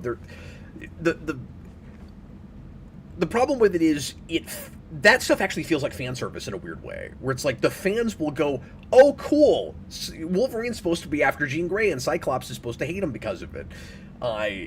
Like, that's just stuff for the fans, and that should be, like, much more important, complex character drama, because this clearly wants to be a more character-driven thing. Yeah. No, and then Cyclops' like only character becomes just, I don't know, he's a douche. Like that's it. So that scene a minute ago where he's talking to Professor X, where he's like, you know, I'm gonna carry the flame for you, Professor X. Like I'm gonna, you know, do all this stuff. It doesn't play as well because his entire role in every other scene is just him being like, I'm me and Wolverine. I watched this with my kids the other day, and Selena looks at me with the scene on the water and goes, "Why is everyone waving?" Stop waving. I look over my Remember the not too distant future. Stop waving. So I've got 4-year-old twin girls, and we were all watching this together, and Selena was like, why are they waving? And then I look over to the other side of the room, Cassandra's doing this. Smile and wave, boys. Smile and wave. That was pretty great. Bob the Hun, $2 super chat. Beast was in an early draft according to Hater, and I feel like I knew that already. But what I didn't realize was how far along they got in the pre-production process, thinking he was going to be in the movie. Like they had whole sequences worked out where he was supposed to apparently fight on the staircase at the Statue of Liberty, and then they decided they did not have the budget to do it. And I wonder if he was one of the things that was axed when they came to Fox with a budget $7 or $8 million over what they had originally said, and they said no, not a penny more. Mm-hmm. Yeah, I always knew that he was supposed to be in this and he gets cut, but I didn't know that like the Jim Henson company was talking about coming in to make a suit for it. Like, that's cool. No, that is. I guess cool. If you were to like kind of bring it down, and you maybe could have just gone with the original Beast, and just he's a guy, and then you can maybe have Blue Beast in the sequel. Yeah, it's kind of surprising that they didn't just go with that compromise. Mm-hmm. Especially in, trying to make this feel more quote-unquote realistic. A few people are saying that I'm incorrect about Cyclops being mean. It's Wolverine that's the jerk. I just mean in movie language, the movie is doing more to make us endeared to Wolverine than Cyclops. The movie wants us more on Wolverine's side. And yeah, go ahead. I was just gonna say, so because of that, we only see that side of Cyclops and nothing else. So like, it just makes him look like a jerk. Yeah, like if you think about yes, Wolverine is being a jerk in those moments. I agree. Right. If you think about what's actually happening for 5 seconds, yes, Wolverine is kind of, horning in on this other guy's girl. Like, that's not okay. And immediately just starts making fun of the guy for no other reason than he likes the girl that this guy is with. But then we also get to see, like you said, other sides of Wolverine, and he's got... like, that doesn't make that whole thing okay. But... he's got that relationship with Rogue, and you see a softer side to him, but you also see a vulnerability to him. And Cyclops, like, he goes out on missions and he complains at Wolverine, and that's all he does. Even in this scene, like, you're a douche. Like, the way he says the yellow spandex line, like, he says it in such a smug way. One, I'll say this real quick. I never minded that line. I've probably said this before. I don't hate that line as kind of a nice wink to the audience. I don't like the close-up reactions after it, where everybody reacts like they're in the know or something. And it's like, what to them does yellow spandex mean? Like, that's just a nod to comics that don't exist in this world. So, like, I don't know why everybody has, like, a smug reaction to it. It's like, oh, yeah, good one. Yeah. No, I agree with that. Also, Singer, you missed the point. They're individuals. They all have different outfits. Putting them all in the same outfit is just wrong, like, inherently. So, give me your smug spandex line all you want. You still miss the point on their costumes. Okay, but to be fair, even First Class did that when it goes to, more comic booky looking costumes. They still have uniforms. I don't love those either, though. Okay, yeah, fair enough. But, like, these also look worse.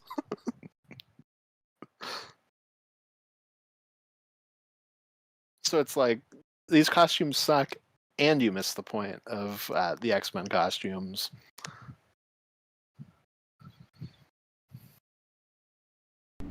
Dan Schneider puts in a $5 super chat. Thanks for the support tonight, guys. He says, this movie says he lost memories 15 years ago, presumably from 2000, but X-Men Origins takes place in the 60s or 70s. What's up with that? I don't think there's any continuity that they paid attention to in Origins, unfortunately. Yeah. But no, we start making continuity mistakes almost immediately with this franchise. It's really funny. 1 and 2 stick together okay, and then it gets weird after that. Yeah. Origins, that makes sense because they're the same guy. Origins, in its way, already feels like kind of a soft reboot, even before you get to First Class. And then because people didn't like that movie, we start ignoring it immediately. And so whenever you point out stuff with Origins, fans will always go, well, they already decided that wasn't canon immediately after it came out. Mm-hmm.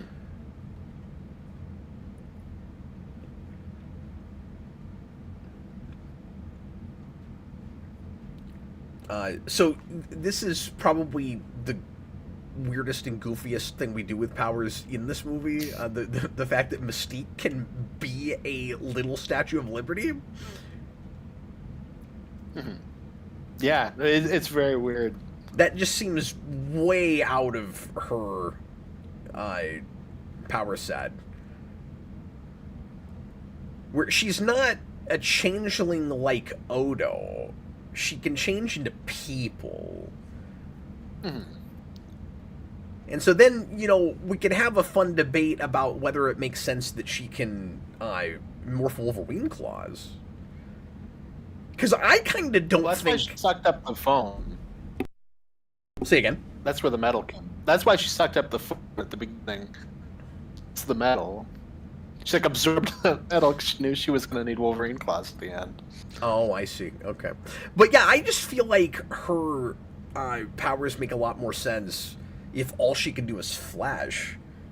And so, she could maybe turn into Wolverine, but wouldn't be able to pop claws out. Mm. No, and we're more consistent with that after this one. Yeah, but even in 2, she still does the claws. Does she do claws in 2? I don't remember that. I thought so. I thought she turns back into Wolverine and does the claws again. Maybe not. Yeah, I can't remember offhand. I thought for sure she did. Maybe she does. I don't understand why Toad does that goofy dance. Some of the silliest... a little bit of personality. Yeah, it'd be better if it wasn't accompanied with score. Let him just do this little dance. Don't have the score be like, da-da-da-da-da-da-da. No. And then what's with the goofy sound effect when he leaps on walls? It's it feels more supernatural if we go... Why do we do that? He's got his bow staff. He's Darth Maul. Yeah, I don't know. Also, can he normally shoot slime? I'm not a big X-Men guy, so I don't know a ton about Toad. I mean, they reinvented Toad pretty hard for this. Okay, fair enough. Again, the morphs, man. That mid-air morph, 26 years later, it looks as good as it did back then. And they sold the movie hard on that. That was in all the trailers. That jump spin. Maybe it wasn't. I also have to mention. I thought that was in trailers. I might be wrong about that, but I just remember that as being a big. I think moment. It was. Yeah. Well, I'm just hesitating because it'd be such a spoiler. It's a little weird if you put that in trailers. Yeah, I mean, we weren't always super consistent about spoiler stuff in older trailers. But Ki Kwan worked on the fight choreography in this whole sequence, which is really cool. That's Short Round from Indiana Jones, and of course he was. Oh yeah, he won the Oscar for Everything Everywhere All at Once. Yeah. Mm-hmm. I didn't realize he worked on this though. Yep. Yeah, there's some behind the scenes stuff with him. Being okay, I do this. It's cool stuff.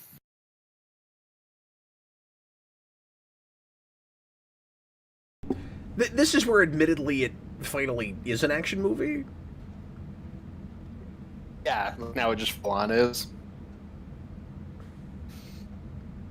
For a second, I thought Toad did a Wilhelm scream, but it was not quite. It was close.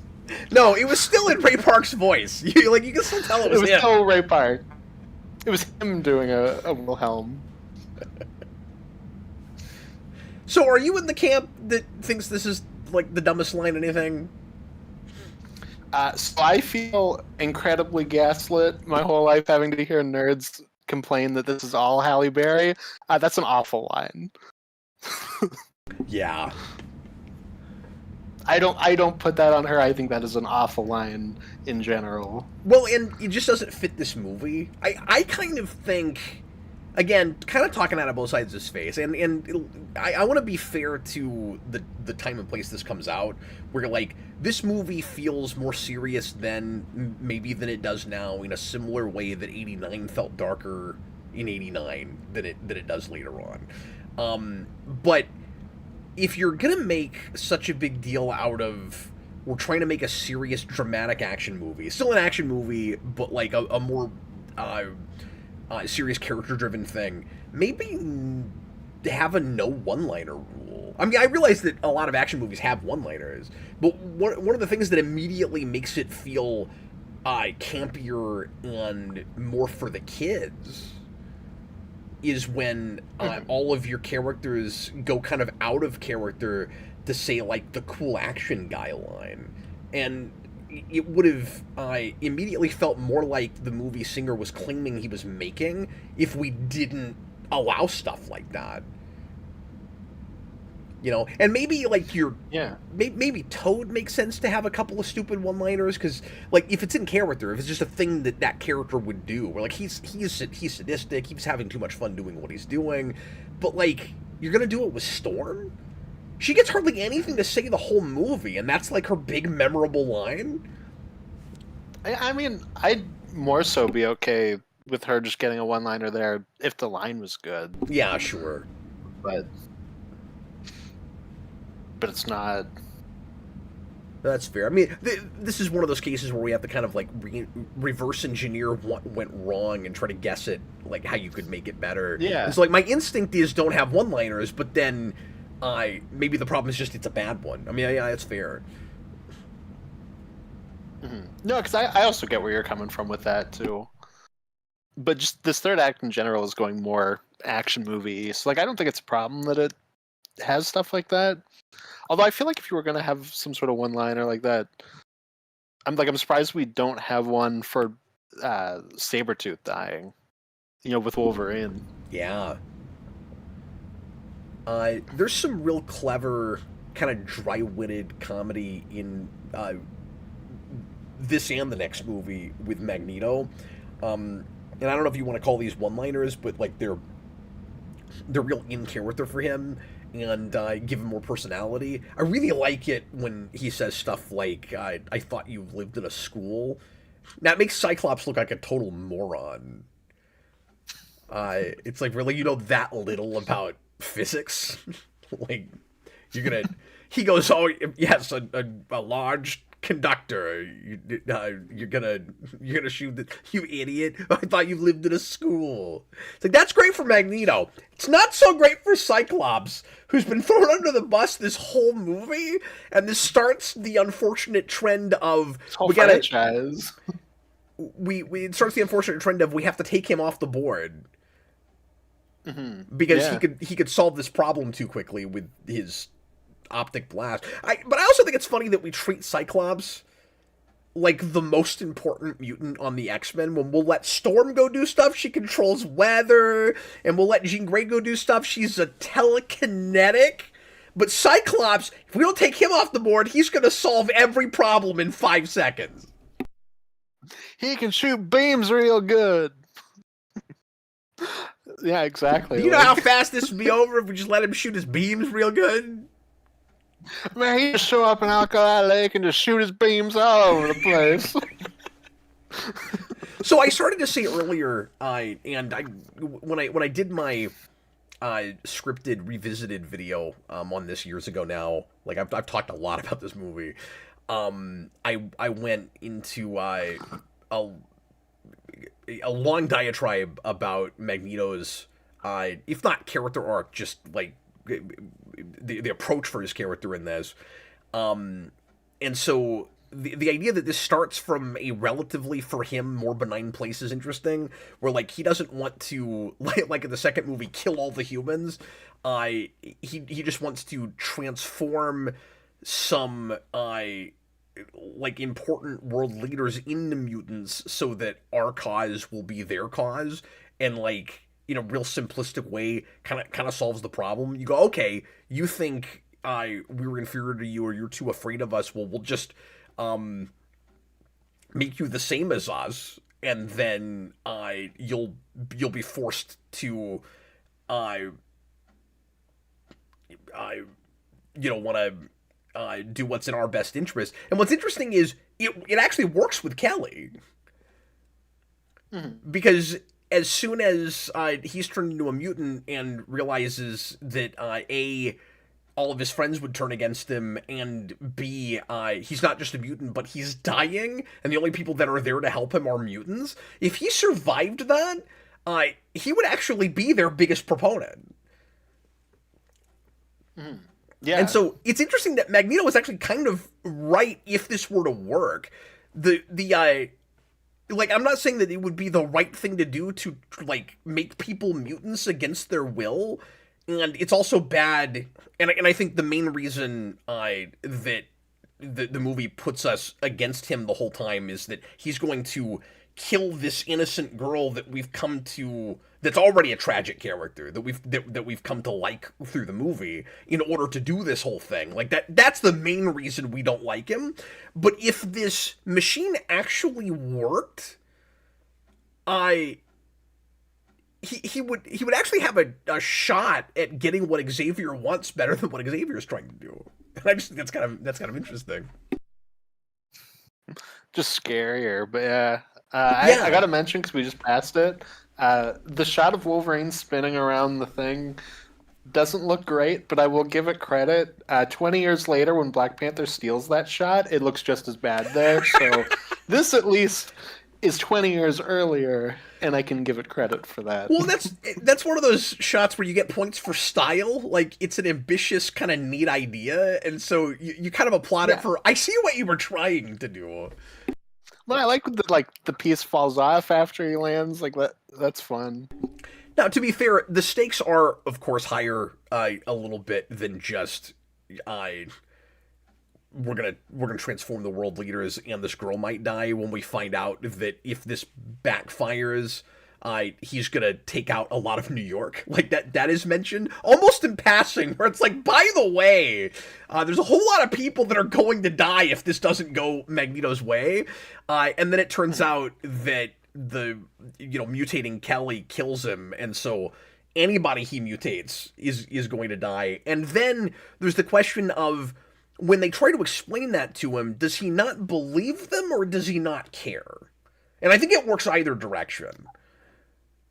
Yeah, and I think it's probably more he doesn't believe them. Like, he's just trying to talk. They're just trying to talk him out of it.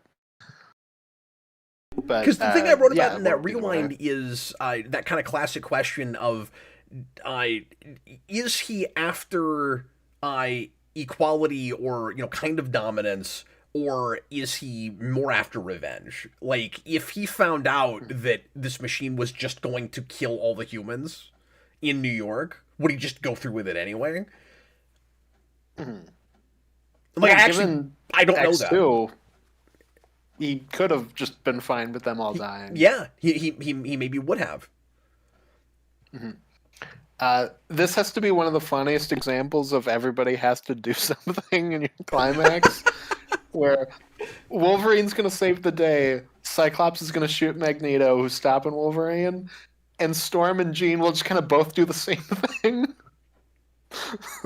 They're just lifting Wolverine up here. No, that's really funny, where it's like, well, to be fair, it's like one of them is guiding him. Like, one's lifting and one's guiding, but it's awkward because it's like, why couldn't Jean Grey have done both? And then she might argue, well, I'm not good enough at this yet, maybe. But, like, you could have the same scene without Storm. Well, I feel like both of them could have done it. Like, I think Storm also would have a strong enough sense of how to use her power that she could have just winded him straight up to the exact spot. Yeah. and Storm could have, or Jean Grey could have lifted him. Like, it's just funny that it's we don't have enough for both of you to do, so you guys just both do the same thing. Magneto getting hit with the optic blast also looks really funny. Oh, it's always funny, well, especially like the grunt he does, where he's like Yeah, falls that's over. great. He just goes, ah! You should have killed me when you had the chance, Scott. You killed Sabretooth, apparently. But yeah, I guess the thing that makes the movie feel a little hollow for me is what X2 finally adds, which is, and I mean this on multiple levels, the human element, where there's just something really to be left. There's something left to be desired if this was the only X-Men movie. Like if this didn't perform and we didn't get any more, that you're setting up the conflict of humans not accepting mutants, and then Magneto's plot is try to force them to do that, and then there's no aftermath about that. There's no real resolution with that. It's just, well, the X-Men stopped the bad guy, and then it's weird the way in which it almost degenerates too much into a typical superhero movie in the third act. Like, even though the initial uh idea and motivation about uh bigotry and acceptance or lack thereof is where all of that starts, but it kind of loses it by the end. Mhm. Yeah, yeah, for sure.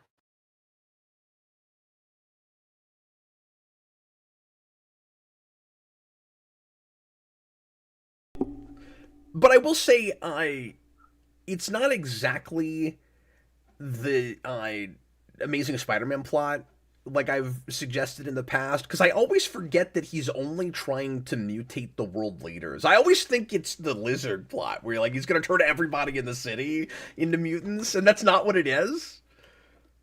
Mhm. Just instead of it being like a blue beam in the sky or whatever, it's like an orb. It's a dome.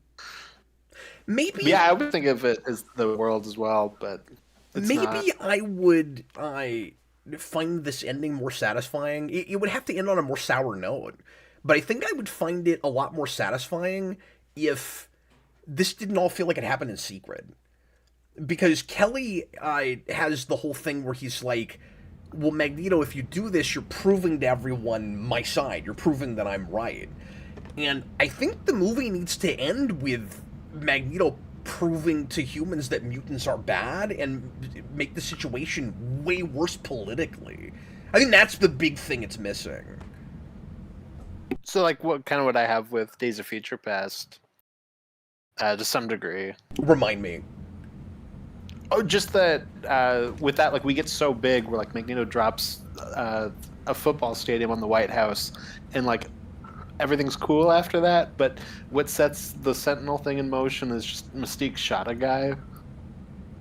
So like, Yeah. it almost becomes like a 9/11 event by the end, and it still works out. Uh, Whereas here, like kind of what you're saying is, what we have should probably look scarier than it actually seems to be. Well, yeah, and like really make those. And I know I'm saying this in hindsight, but like really build those tensions so that when you get to the start of the second movie and Nightcrawler, I almost kills the president. I it feels like you've really tipped scales that are already tipped too far the other way. And like I still buy it well enough that um people turn against mutants even harder after that happens in that movie. And obviously, this movie does a good enough job of giving you a sense that that people are starting to really like mistrust mutants, even though I don't think we see enough of that like in the movie. But let Magneto, let there be real global consequences for what Magneto attempts to do in this. I think people should know about it.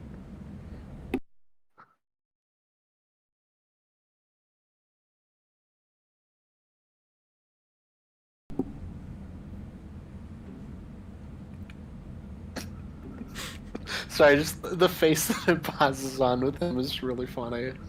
Austin and I were talking about this earlier, and he mentioned that it's very silly that we pause on that, and nobody else on the planet notices the yellow eyes, and I agree with that. It always bothered me as a kid. I was like, how does nobody else talk about this? Like, you could have built on that in the sequel to like whatever, but we didn't. So No. It is kind of weird. No, you're absolutely right, and I don't think it was at all necessary. It's a clunky way of doing that twist.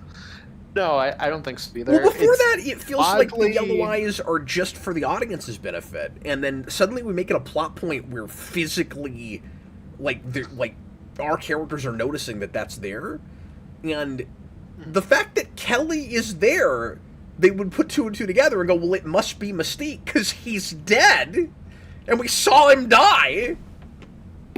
Mm-hmm. No, it's very clunky in that we both have to visually show you, and Storm has to say it, and it's just obvious because now this character that's dead is just there. Like, it feels like they're explaining it to the audience in 3 different ways in that exact moment, and it's very clunky. No, oddly, the Days of Future Past one works better. And then they don't do anything with that. Mm-hmm. At least she's still being him in the sequel. Yeah, like, I don't think that really amounts to anything in X2 either, but like, she's at least Senator Kelly there at the beginning of that movie. No, I wish she did some stuff. At least better. And like, you could have taken it all the way. You could have had her as Kelly run for president. I mean, you could do some really interesting things with that. That would totally change what X2 is. Although there would have been nothing, to something you said to me off camera, there would have been nothing stopping them from doing a plot like that in 3. Mm-hmm. Yeah, bringing it back. Yeah, 'cause it's not like she's outed. So, with as many characters as you have in this, most of them don't really have full-on character arcs, because again, this is much more about just kind of setting the stage and establishing everything. You've got, like, little hints of potential character growth. Like, it's funny how little Storm gets to do, and one of the only scenes where a character, apart from Wolverine and Rogue, is, like wrestling at all with the with, like, you know, mutants having to live in a world of humans that don't trust them, is that scene with Storm and Kelly, which is a really effective scene.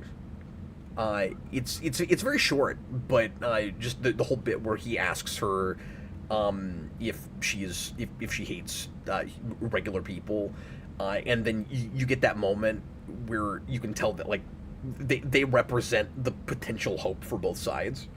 I like that a lot. Beyond that, you have Rogue and Wolverine finding a world of acceptance that they didn't know existed. And so there's, you know, hope for the future for them, even if the larger world never really accepts them. And it's not as bleak and gloomy and oppressive as they thought it was once they find Xavier in the mansion. And then the singular character that gets the grandest arc is actually Senator Kelly. Mm-hmm. Yeah. And he's, you know, he dies in the second act. Yeah. But, like, he's actually the character that, and character arcs aren't always about, like, change so much as an opportunity for change, but he is the character that finds the most growth. Yeah, very true. And that's also where a lot of the hope of the movie is, even in, you know, the tragedy of that just before he dies, he sees the other side. And like I said, if he lived, you could have had the exact same scene that you do at the end with Mystique with that actual character, and I would totally buy it. Yeah, absolutely.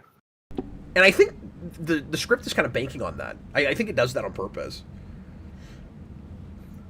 Where it's like, this is what the payoff for that would have been, where, like, the X-Men would have an ally in Senator Kelly, and there are versions of X-Men where they do.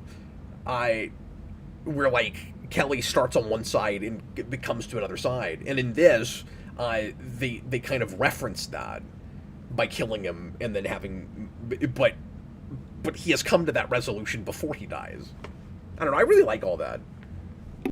Mm-hmm. And the Yeah, actor's for sure. great. And the guy who plays, that's what I was about to say. I mean, great cast all around. Even if I don't love everything everybody has to do, like everybody's well cast. I'm still on the bandwagon that doesn't think Halle Berry was cast right. Like, I think she does the best she can with fair. what little she has, but I don't think she was necessarily right for the role. Because you do want somebody that can fake a good African accent, and she's just not even trying. I wasn't thinking of her when I said that, but yes, no, you are correct. I just don't feel like I can say all around, very nearly all around. And one of the most impressive aspects of the movie to me is that it manages to make me okay with a rogue that is much more like a Kitty Pryde, or like a blend of those characters. Like it reinvents her hard, and I like her quite a bit in this movie. I wish we did anything with her after this. Yeah, no, we don't do anything. I just got the weirdest like watch next thing pop up on Disney Plus.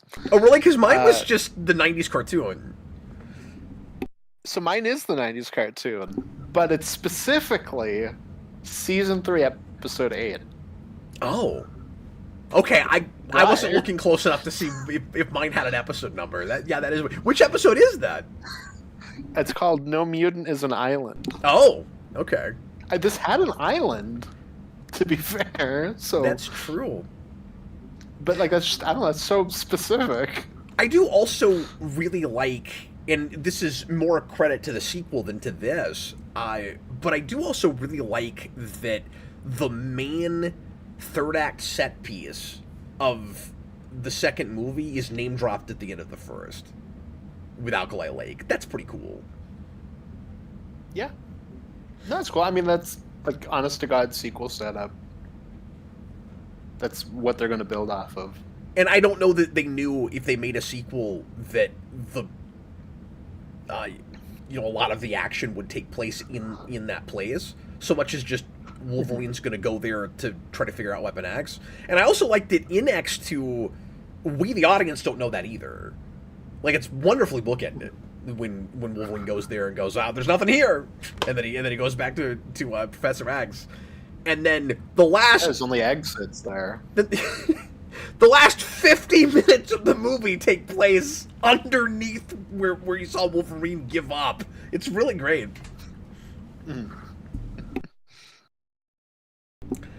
We got some more super chats. Let me hit these real quick. Chewbacca's Lover, $5 super chat. This was also one of my first PG-13 movies. It was one of the first grown-up movies I saw, and the beginning with Magneto really bothered me at 7. Yeah, I was watching this with my 4-year-olds, and I was like, oh, this opening sequence is a little bit rougher than I remember. And at the very least, like, they already kind of came in kicking and screaming. I was like, we're going to watch X-Men. They're like, we don't want to watch that. I was like, no, it's fun. You'll like it. I said, it's got Wolverine. And both of my girls were like, I don't like Wolverine. They both ended up really liking this movie, by the way. But I say you're raising them well. They don't like Wolverine. I dig that. More than just it's a little rough is just I was trying to get them excited about this movie, and then there's like this really sad, kind of oppressive opening scene. We're like, Dad, why do we have to watch all these people screaming? This isn't fun. This isn't a fun adventure film. Yeah, I mean, I don't know that it ever gets as dark as that again, but like again, it's a very intense opening. Yeah, isn't it kind of interesting the way maybe I'm overthinking this, but the way the allegories kind of like become a like snake eating its tail, where it's like the mutant thing is an obvious civil rights allegory, and then narratively, opening with Auschwitz makes it feel like that's an allegory for the mutant thing. Because that's what we'll deal with the whole movie. And, like, obviously, narratively, and it's also it's the reason that Magneto has the worldview that he has, and he's not looking at it as allegory. He's looking at it as I've seen how human beings treat, races that they think are lower than them, and so it ends up like coming together and being the same thing at some point. But sorry, what were you gonna say? Yeah, and like through his trauma, Magneto doesn't understand that he is being the way that they were being. Yeah. No, exactly. No, I was just going to say it's also interesting that this is Singer's film after Apt Pupil, where Ian McKellen plays a Nazi. It's kind of funny that they wind up back to back. I knew he had worked with Singer once before, and that's how he got this role. But I didn't even know what the movie was. I've never seen that. Yeah, it's a Stephen King adaptation, and it's about he's a Nazi basically like in hiding, like that's like in his history, and this kid finds out, and he's like a complete sadist, and he like makes him dress up in like his Nazi uniform. So it's real dark. That's messed up.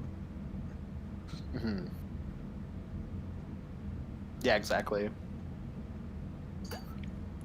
In the behind the scenes, or the making of feature on the old discs, there's a part where Ian McKellen jokingly says this is his second and last time working with Bryan Singer. And he doesn't elaborate as to why he makes that joke. Because before you know very much about Singer personally, you probably, and just stories about turmoil behind the scenes on this movie and unprofessionalism with him and stuff like that, because that goes all the way back to this. And I think even before that, there's stories about. I think it goes all the way back to Usual Suspects. All the way back, yeah. His freaking out on people on set and being, substance abuse and et cetera, et cetera. And then, the major allegations that people are upset with him about, obviously. But I would have figured that joke was just this movie was harder to make than I was expecting, and maybe he doesn't like making these kinds of movies, and I think it was about more of that stuff. Oh no, I got season 1, episode 12, Days of Future Past, part 2 of 2. That was the second part of a two-parter. Beautiful. No, Ian McKellen's just like, I've got Lord of the Rings films to do. I don't need to do X2. Go away, Singer. Yeah. Then he did it anyways. Well, I mean, he was contractually obligated. Because there's even another point in that feature where he also says, well, we've all agreed to do the sequels, so I guess we're doing that. Oh, it's beautiful. Little did he know he would still be playing that role at 90. 20. Yeah. 20, almost 30 years later. Okay, let me finish these super chats. Bob the Hun, $5 super chat. Thanks, guys. Singer not being a fan of the comics and embarrassed by the material is something soured people on these movies. It might have been known back then, but it's basically become these movies' legacy now, and all anyone talks about with them. People group both movies together like Schumacher Batman's. Yeah, I mean, it's hard to say. I mean, I feel like that was something that was said back then. It was just the only issue was it's what you got. You eat the scraps you get. Yeah. And yeah. I mean, yeah, that's certainly a thing that people complain about, but I always feel like it's more just like Singer's overall attitude and kind of pretension about comics and stuff, but like less with the material itself. I mean, personally, I've always been able to kind of parse those things out where it's like remarkably these came together the way they did and were still enough what I liked about the source material and like brought their own flavor to it that like, two things can be true at the same time. I don't like that Singer tried to ban comics on set. I also think that it's really ironic that Feige was the person that gave people comics anyway, and then MCU has had similar policies more recently. So like that's weird. But anyway, so like I don't like that he did that, but I sometimes somebody with a different approach that's like not a fan of the original material but still like respects um the like spirit of it and stays close enough to the characters and stuff can adapt it in interesting ways. So like Yeah. so like I wish that he respected it more. But I also think that his approach kind of worked. So I mean, like both things can be true. Yeah, I think with these specifically, and more in the first one, like there's just a smugness about it in places, and then it works for me too, just as its own take. While here it doesn't really, but Yeah, I at least like X2. But I agree with everything you just said. Like I don't think you necessarily have to be a big comic book fan to make a good comic book adaptation. But you know, sometimes it helps. yeah. Well, and as I've always said, like sometimes it's not exactly what I want or the way I would have made it, but I can appreciate it on its own, and it works as a piece. So it's I don't know why, but like when these were coming out, it never bothered me that like Wolverine wasn't in a mask and that they weren't wearing like colorful costumes and stuff. I don't know why I didn't need that in live action. Maybe I was just won over enough on this particular approach that I was okay with it. And I think I was also raised like with the few live action superhero movies we had I was kind of trained to appreciate like we're getting an adaptation of this stuff. It's not going to be just like the source material because it never was. I ironically like except Superman was pretty close. It just didn't use a lot of comic, villains and stuff. But that was like the one place where we didn't make a lot of compromises. But like even '89 Batman was real far away from what the comics were like in certain ways. And so I was just already kind of accustomed to that. I think maybe is the reason. But then, as I've gotten older, I have, for whatever reason, found myself wanting to see that approach more done with X-Men. Maybe just because, like, we had the black leather thing and the like let's stay away from costumes approach. And then we were teased with it a little bit with X-Men First Class, where, again, they were all wearing kind of the same uniform, but it looked closer to something that had been in comics before, because they were kind of looking at, like, Whedon's Astonishing Suits, I think, and stuff like that. And so, just, like, the older I got, the more I kind of wanted what a lot of the kids wanted, back at the time. And now we're doing more of that with things, and everybody got their Wolverine in a mask, and I don't know, like I didn't have to have that. That one wasn't a big deal to me. But I think it's more dated that they just went, the Matrix is big. That's true. Make them wear leather, and like it's more dated because of that. But in terms of like this kind of stuff, like I would say more so roll my eyes when we do kind of CW-y things, like, look, Wolverine's wearing a jacket and it's got kind of the brown and orange costume look to it. Like, that's more so, I'd say, the stuff that kind of makes me roll my eyes. It's like, look, comic fans, eat your slap.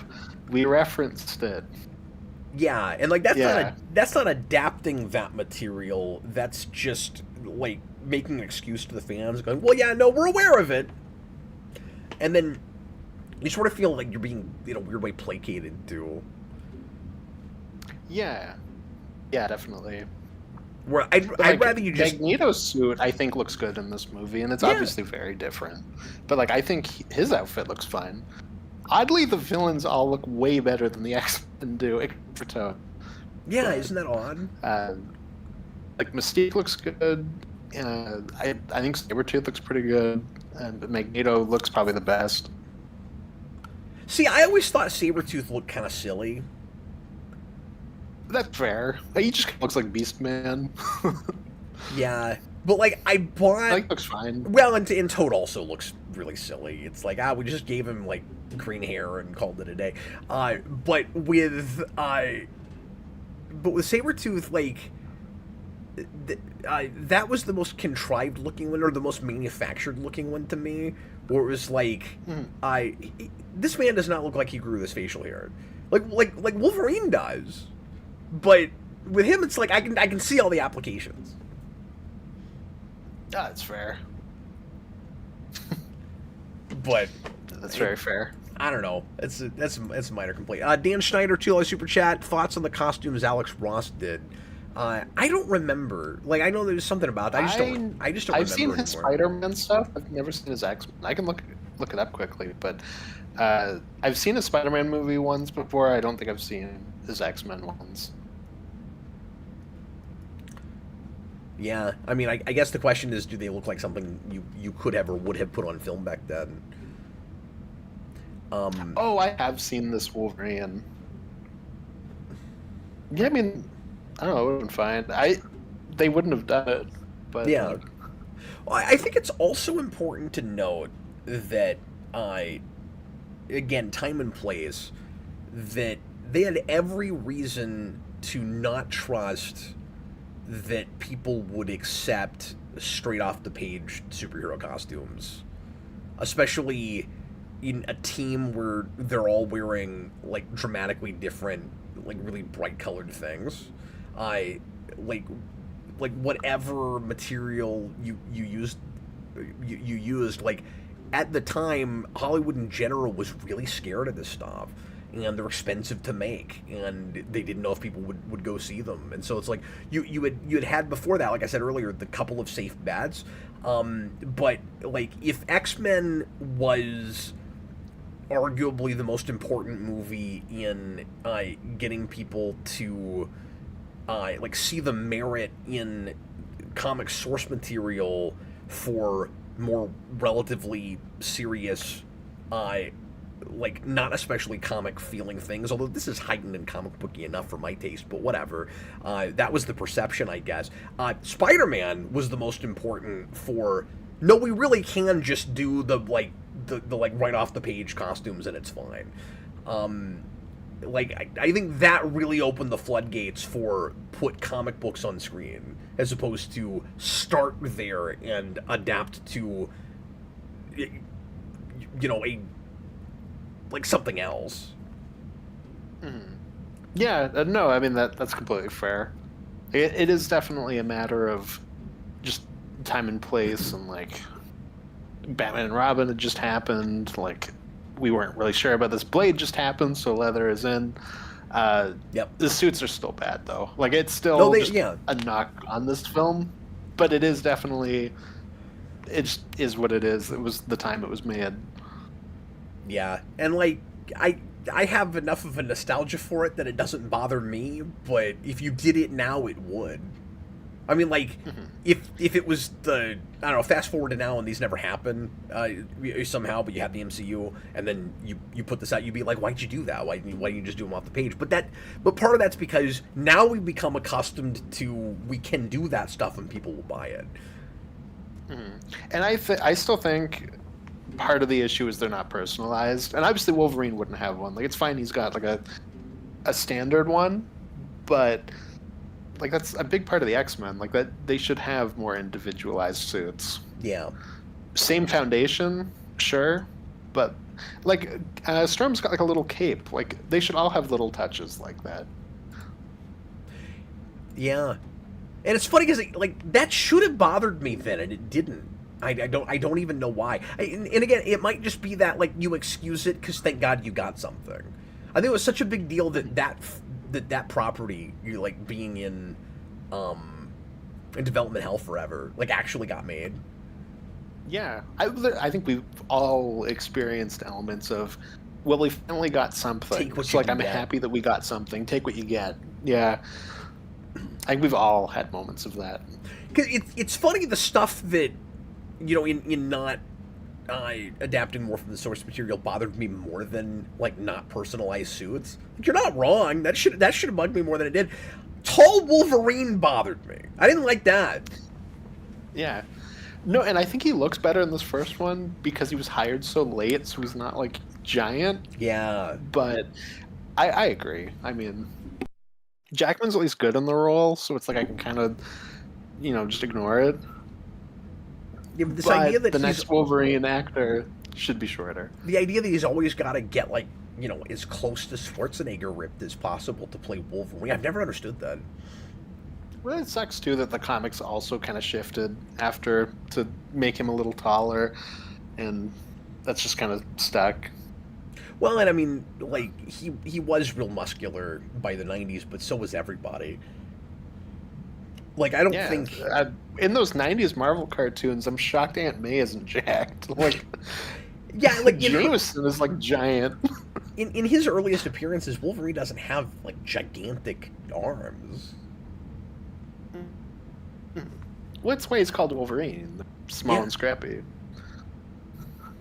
Ah, well, he's a superhero. He's got to be huge. Chewbacca's Lover, $5 super chat. I'm ashamed to say that as a dumb 7-year-old, I was invested in Logan and Scott's rivalry. I took it very seriously. It not holding up hurts my feelings. Well, I'm surprised you noticed it, and that as a kid, you didn't like blink and miss it, because I don't know. On the one hand, it's sort of like the thing you were talking about with Wolverine and Rogue, where like that's a like really important relationship and is, as you say, the heart of the movie, but it's not on screen much. I feel like we're both beaten over the head with that love triangle, and it's not really on screen that much. Well, it's because they have very little screen time, all three of them, with any of each other. But anytime they're ever on screen together, that is like the only thing that they're talking about or doing. What would really help is if Cyclops was introduced in a scene with Jean Grey alone, some kind of like heartfelt, tender scene where you like get anything about their affection for each other. Yeah, or like shows Cyclops as the leader when they get to the island, and he's like, okay, you guys, you do this, you do that. Like, I'm in command here. Yeah, anything. Because like when you first see him, he's with his team fighting Sabretooth, but like he's not saying anything. You wouldn't know if you hadn't read comics who the leader was. Mm-hmm. And that scene if this movie had a rap song, it would say, "And Wolverine, he's the leader." He's the leader of the group. That's awesome. Yeah, and also that Sabretooth fight is 55 seconds long. Mm-hmm. Yeah. Like, it really plays like it was supposed to be this big, triumphant, like, introduction to them as an action team. And it really doesn't play that way, because it's done so quick. Mm-hmm. Yeah, that's true, too. You know what else also hurts it? I think this is just kind of a structural problem. Wolverine is supposed to be... Him and Rogue together kind of your eyes in. And I like that, like, they're from different worlds, and she's, like, suburbia, and he's like... gruff backwoods. Like it's cool to get both of those perspectives, but they're both mutants, right? And then he goes to the school, and he has no idea where he is, and we're ostensibly learning everything along with him, but we already saw the super team from the school rescue him. Mm-hmm. Like, it would have been a lot better if we could have somehow gotten him there before we get a glimpse of any of the X-Men. Or if you maybe cut it when he gets knocked out or something, and like then wakes up in like a strange place. Like maybe you get like a hint that somebody's coming, but you don't see, like, the rest of that scene. Maybe if you're gonna play it that way. Yeah. Like maybe you see like their silhouettes like approaching as he's like unconscious. Maybe. Yeah, that should be an introduction to that whole world. Like, they play it to Alice in Wonderland for us to have actually seen any characters that live there. Mm. No, even just, beyond seeing them rescue him, like, we've already had full scenes with Professor X and Jean by that point. Oh, that's true. Well, I'm doubling down on that point. I don't know if I've ever had that thought before, but okay, let's go to we're gonna belabor this review here on a thing that I've already talked about 100 times. Let's go to mini reviews from our patrons, and quick plug for Patreon. We've got a $10 tier, which makes you a Patreon producer, and you can help us pick movies for our commentaries here. At least half of the time we did a poll for this next review we're doing next week. We'll reveal that at the end here, but you can help us pick movies, and you also get to put in reviews yourself, and we will read them on camera, and we'll also read your name at the end of every show. And I also do monthly, or as close to monthly as I can, chats, hangouts on Discord with these guys, so lots of bang for your buck there. Austin, how many do you have on Discord, sir? I've got 4. I also have 4. I will start. So Daniel Davis says, as a setup film, it isn't super memorable and suffers from a whatever plot. Nonetheless, I still enjoy watching it every now and again. The cast is good, and it's fun to see McKellen and Stewart bounce off a bunch of newer actors. X2 is superior in just about every way, though. Hero! I just want to point out there are 4 X-Men and 4 members of the Brotherhood in this movie. That's true. One of us has the X-Men, and one of us has the Brotherhood for our groups of 4 here. And you guys can decide amongst yourselves which X-Man or Brotherhood character you're the analog to. Exactly. The Captain Coon, he says, man, do I love this movie, but I also think this is where the "it's too silly," and he did put quotation marks there, became prominent in superhero films. Yes, Brian, all caps. I prefer yellow spandex. Rating, superhero. Wow. Yeah, I don't know. I can't relate to that for whatever reason. And I'm a total hypocrite because I felt like that with other things. Mm-hmm. I mean, I don't know. Something about that approach always worked fine for me. Killer Moth The worst Returns. thing about you is the hypocrisy. Yes, absolutely it is. Killer Moth Returns. Unfortunately, it's one of those movies where it's easy to say it's good, but you can skip it. Best thing, I had the Senator Kelly mutant action figure as a kid. It was so gross, I loved it. I think I had that too. That's beautiful. And he says, worst, the costumes. So he agrees with you. And then he says, hero. I honestly think I agree that you could easily watch X2 without actually seeing this movie. Well, because this movie is basically the text log at the beginning of Superman.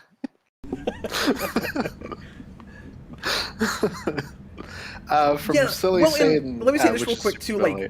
Setup film, sure. I've always called it that. But watching it again this week, you watch almost more like a proof of concept, even.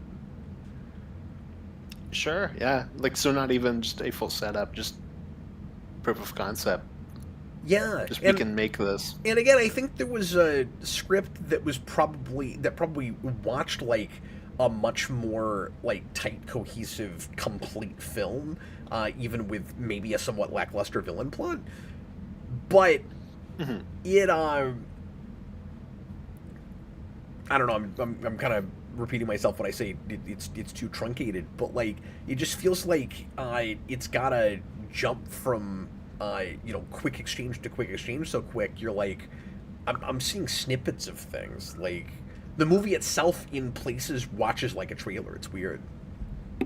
Mm-hmm. Yeah, definitely. No, I was thinking about this in relation to the new Fantastic Four, because that was a big thing I had with that. But this one, at least, I think, has a little more going on. But anyways, Super Billy, he says, I think I admire this film more than most people.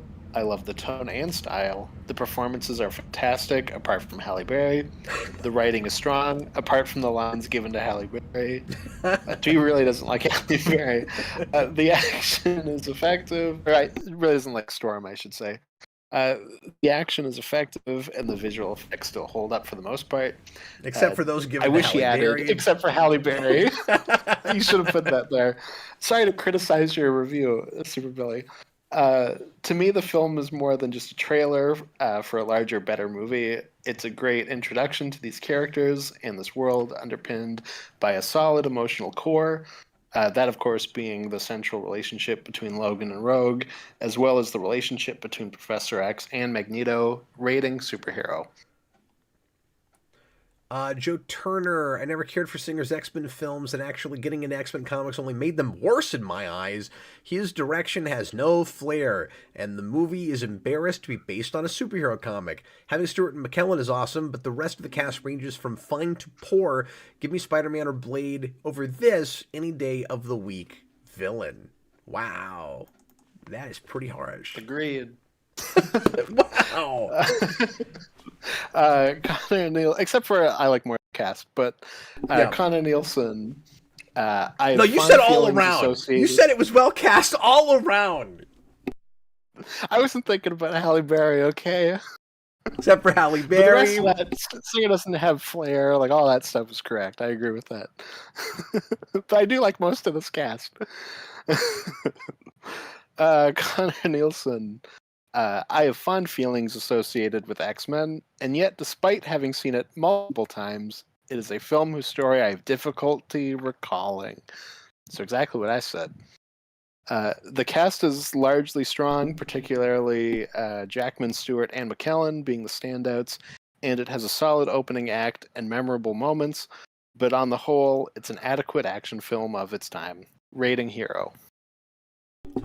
Back Studios, in a movie that's this great at setting up the world itself, I love watching the cast explore the characters, and the cast is having fun here, but whenever the plot gets involved, I'm taking a nap. So the first two-thirds of the movie is a very particular kind of mood piece I can enjoy on occasion, even if I think this movie is more important than it is enjoyable at times. Hero. Yeah, I sort of said the same thing. It's weird because I never go back to this intentionally. You know, like obviously I've had to watch it some for the channel, but like if I'm going to go to an X-Men movie, it's going to be X2 or, you know, First Class or Days of Future Past, etc. And then whenever I watch it,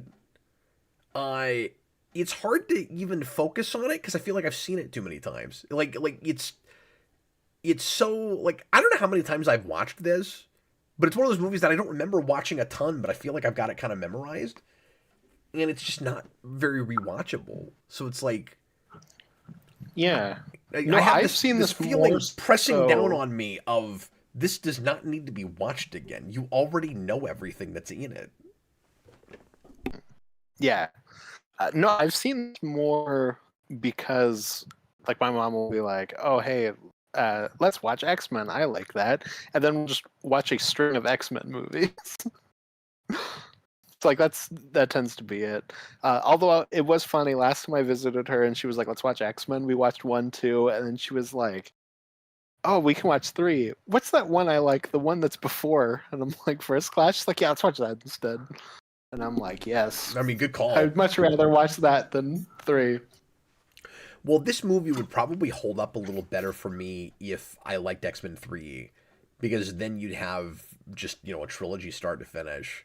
And as it is, like, this movie was okay for setup, but almost unnecessary once you get to X2. That movie's great on its own, and then I really don't like X-Men 3. So, interestingly, I probably would like watching it more if I had the 3 movies I always, you know, put on all together. Mm-hmm. That makes sense. My last one, Serial Pigs Fly. He says X-Men is a decent movie. It's definitely a product of its time. Would be nice to have seen the real suits in this one, though. Yeah, I mean, And you didn't give a rating. is Singer right that the tone they're going for here, you couldn't have gotten away with those suits?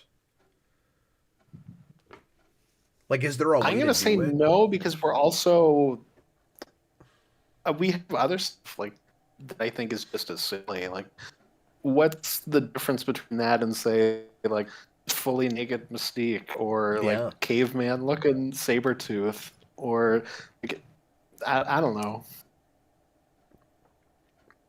No, I think I agree with that. I mean, like, I'm still not mad at it, and I get why they were trepidatious about it then. But, you know, people that are saying people turn on it because of that, I will say I've seen a weird amount lately just in my YouTube feed of videos like reimagining these movies like with AI and stuff with the comic costumes. So I guess people are preoccupied by it. I didn't know it had a I whole mean, lot of there's still people a just ton of hating these movies now, but people do seem preoccupied by that aspect of it. yeah. I mean, there's been a lot of excitement with like, oh, we finally get to see Jackman in the suit, and then there was the same kind of thing with Marston, and I don't like that. Also, doesn't really do anything for me, just because I'm like, I don't know. At this point in my life, like, I don't need to see these actors in the suits. I'd much rather see a reboot. Yeah. Like, I don't really care about seeing 50-year-old Cyclops finally in that costume. But Well, like, a lot of people are still excited about that. but also it might feel kind of redundant where it's like once we get to a new cast, I in like how different are the costumes going to be? Are you going to like still comic accurate but totally different, you know, versions of them? What exactly is that going to look like? That would have been the big thing to set it apart. Hmm. Yeah, I know it's fair. That is fair. I want to read before we get to our um, ratings. I want to read a few comments that I missed during the commentary because people were commenting quite a bit, and I was Yeah, we were just so like stuck in a conversation. It was hard to get like focus on that. yeah. So apologies for that, folks.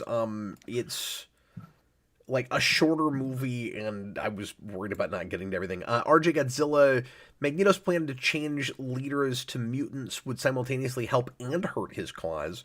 The leaders would hide that they're mutants, even if it didn't. It would be a mutant who did this to them. That's a good point. And so some of them, even if they didn't hide it, would come out and be like, "Look what these horrible people did to me." Not like, your cause is my cause now.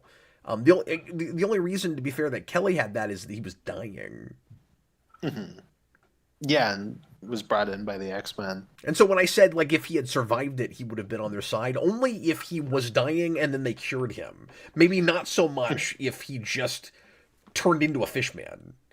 Like, if he just turned into a fish man, I think RJ Godzilla's onto something. He probably goes to a podium and goes, "Look, these horrible mutants, they turned me into one of them. Aren't I disgusting? Isn't this horrible? I'm a fish man." You have like the porcupine guy from X3. He's like, look what happened to me. They made me a porcupine guy from X3. Tyler I don't like Zayas it. says there's no reason that would have killed Sabretooth. Yes. Like, why is he dead? I didn't That leave always that. confused me as a I kid. didn't believe the. I was at the theater. My dad didn't take me. That's why he and I don't get along now. I'm kidding. I get along fine with my dad. But yeah, when I first saw that, it didn't even occur to me he was dead. And then when he wasn't in the sequel, I was like, was he dead? He never came back, so I guess he's dead. We have stand-ins for him every time, so I guess he's dead. Discussing Topic says the line with Storm was originally supposed to be the end of an ongoing gag where Toad says what happens to a toad when, but they cut all of that in all the setup. I didn't know that, but It's true. that seems like a really awkward running gag. So like Toad himself says what happens to a toad when? That was supposed to be a running joke, and that was like the big cap on it is, well, what happens to a toad when he gets struck by lightning? And then boom. I think that kind of makes it worse. Because it's just awkward. It's just not much of a punchline. So you'd be like, I don't know, like what happens to a toad when he kicks your ass? Boom. Haha, gotcha, Storm. Yeah.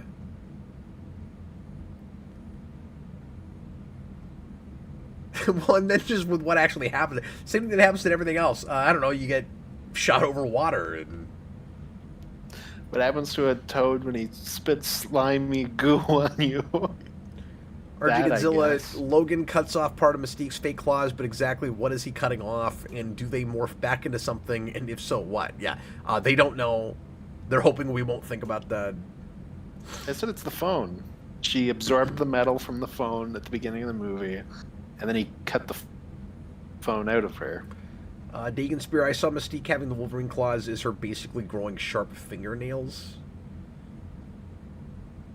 I mean, maybe. Yeah, I guess... maybe something like that. I think they make a metal clang though when he cuts through them. I'd have to look back at that shot again. I believe so. Yes.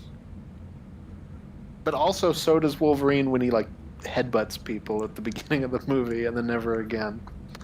I always like when I look back and I didn't have a chance to watch to look at these while we were watching the movie. Somebody says something that is now just completely out of context. Alec Lamus. Oh, That's a great point, Cap. I'm glad you liked my point. I have no idea what the point was. look at my point. My point is amazing.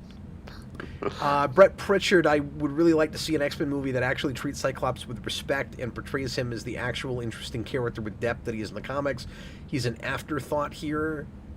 That's agreed. part of it too. For me, with Doomsday, is I feel like, especially because people are starting to remember that Cyclops doesn't suck. I think Doomsday is just going to pretend that Cyclops has always been a character, and like that's going to be awkward. Yeah, and then how much screen time could he possibly have in that? Mm-hmm. See, I feel like of the X-Men, he will get a lot, but who knows? Okay, great. I like Marston as an actor, and he's trying to make Cyclops interesting, but he's basically a cameo in these movies. Agreed. Again. He's also always playing the role of the guy who has a girlfriend that will leave him for somebody cooler. Chewbacca's I'm lover, waiting for that to happen in Sonic. Chewbacca's lover, Wolverine, is into her because she was kind to him and had compassion, which is not deep, but I think that's what they're going for. To be fair, that's probably right. But it's so completely cliche. Well, I think that's what they're thinking, but it doesn't work when he immediately just gets up and strangles her, and then sure. the next time that we see them, he's like, "Oh, hey, sorry, I did this. By the way, you think I'm hot, don't you, babe?" But like it doesn't work like that at all. But I think that is what they're thinking they're doing. Yeah, I wasn't even thinking about that. Yeah, because we don't get to see that kind spark. Yeah, when he said it, I forgot that the first time he meets her, he chokes her. Yeah. Mm-hmm. Yeah, and the next scene that they have together is when he's hitting on her. RJ Gazilla, they weren't retconned into being brothers until around the time of Origins, so they were still only nemesis in 2000. Okay. I couldn't remember where exactly that happened. Yeah, I wasn't sure. I just knew that them as being like a thing kind of comes later. I'll finish up here. I just wanted to see what else. Danaverse just said James Marsden is the ultimate bride left at the altar actor. Which is just a beautiful statement.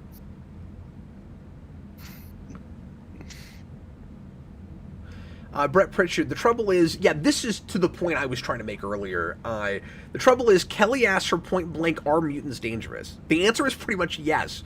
But she goes for the wrong person behind the wheel of a car is dangerous, but are cars dangerous? Yeah. Yeah, exactly. That wasn't... It's just a horrible argument. Like, that's not the place to go. She might as well have just said, mutants don't kill people, powers kill people. Yeah. Like what she should have said is, you're right, clearly some of them, like you gotta be real about it. You gotta say, clearly some of them are, but is there a way to make them less dangerous, and do they deserve fewer rights because of things they can't change about themselves? And, like, that's the discussion to have. Yeah, and the answer to that is complicated. Definitely. Because if walking out of your house will immediately kill everyone in your neighborhood, then yes, like, it's sad, but you almost by definition would have to have certain certain of your rights would not be there, because we can't let that happen. Okay, Exactly. Austin. I'm gonna quit belaboring things. Austin, go ahead and give us your rating if you would. Yes. So I feel like in most of these, I'm constantly like, I don't know. I'm stuck between two ratings. I'm not at all this time. This one for me is a villain. That's what I I figured. think I think the cast is mostly great. You said all around. Leave me alone, I'm okay? holding you to it. Okay, look, Halle Berry is the best performance I've ever seen in a film. Okay, leave me alone. She has an amazing Kenyan accent in this. It's fantastic. Exactly. I 100% believe that Halle Berry saw a man burst into water in front of her eyes. Okay, leave me alone. Uh, um, Do you know what happens when a man bursts into water? no, because I never imagined that could ever happen. It's the same thing that happens to everything else that bursts into water. But I think overall, like that one commenter said, like I think Singer's just got no style, no flair as a director. I think it's so just like fast paced, just boom, get every introduction out as possible and don't move further from that. And just overall, I think it's just very lackluster of a movie.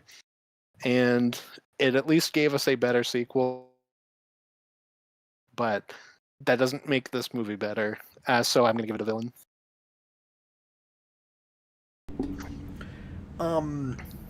So I can't go all the way to villain. I mean, it's a pretty low hero for me, but I'm still gonna go to hero, Yeah. because the foundation it lays. I feel like it would be unfair for me to not give it credit for that. I like. I think I don't know if this will make sense. I think you have to make X-Men 1 before you make X2, but I don't think you need to see X-Men 1 to see X2.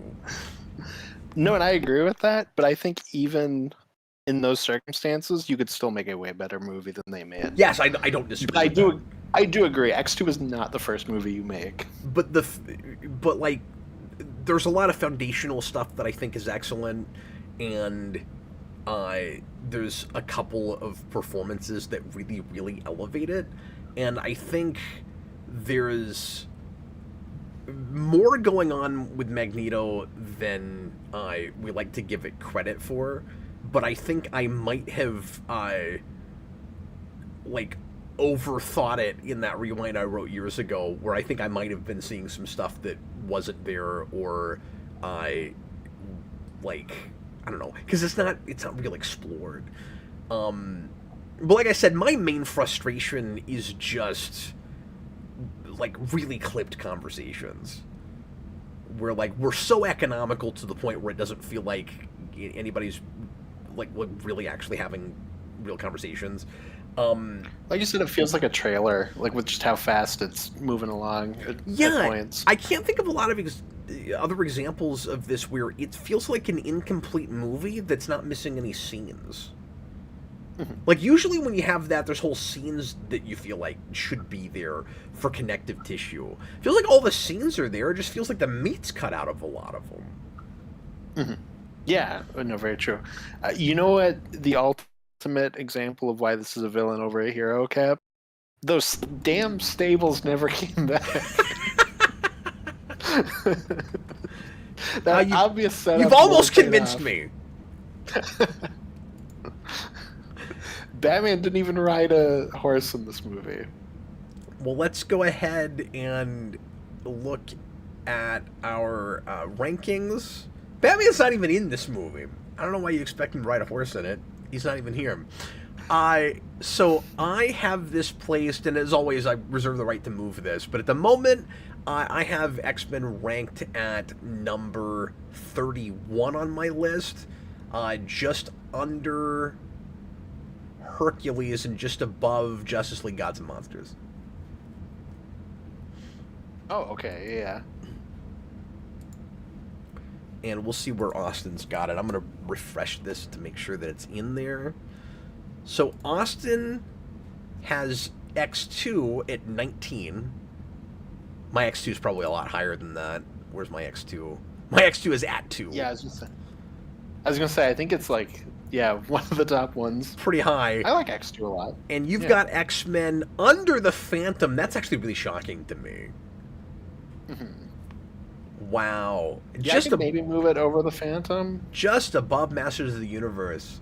I mean, you do you, but I feel like even with all of the complaints that you lobbed at this, I still feel like I was watching a movie with somebody that disliked the Phantom more, because like you didn't call this boring one time, and that's usually your litmus for something's like really bad. Like that you drop true. things more based on boring.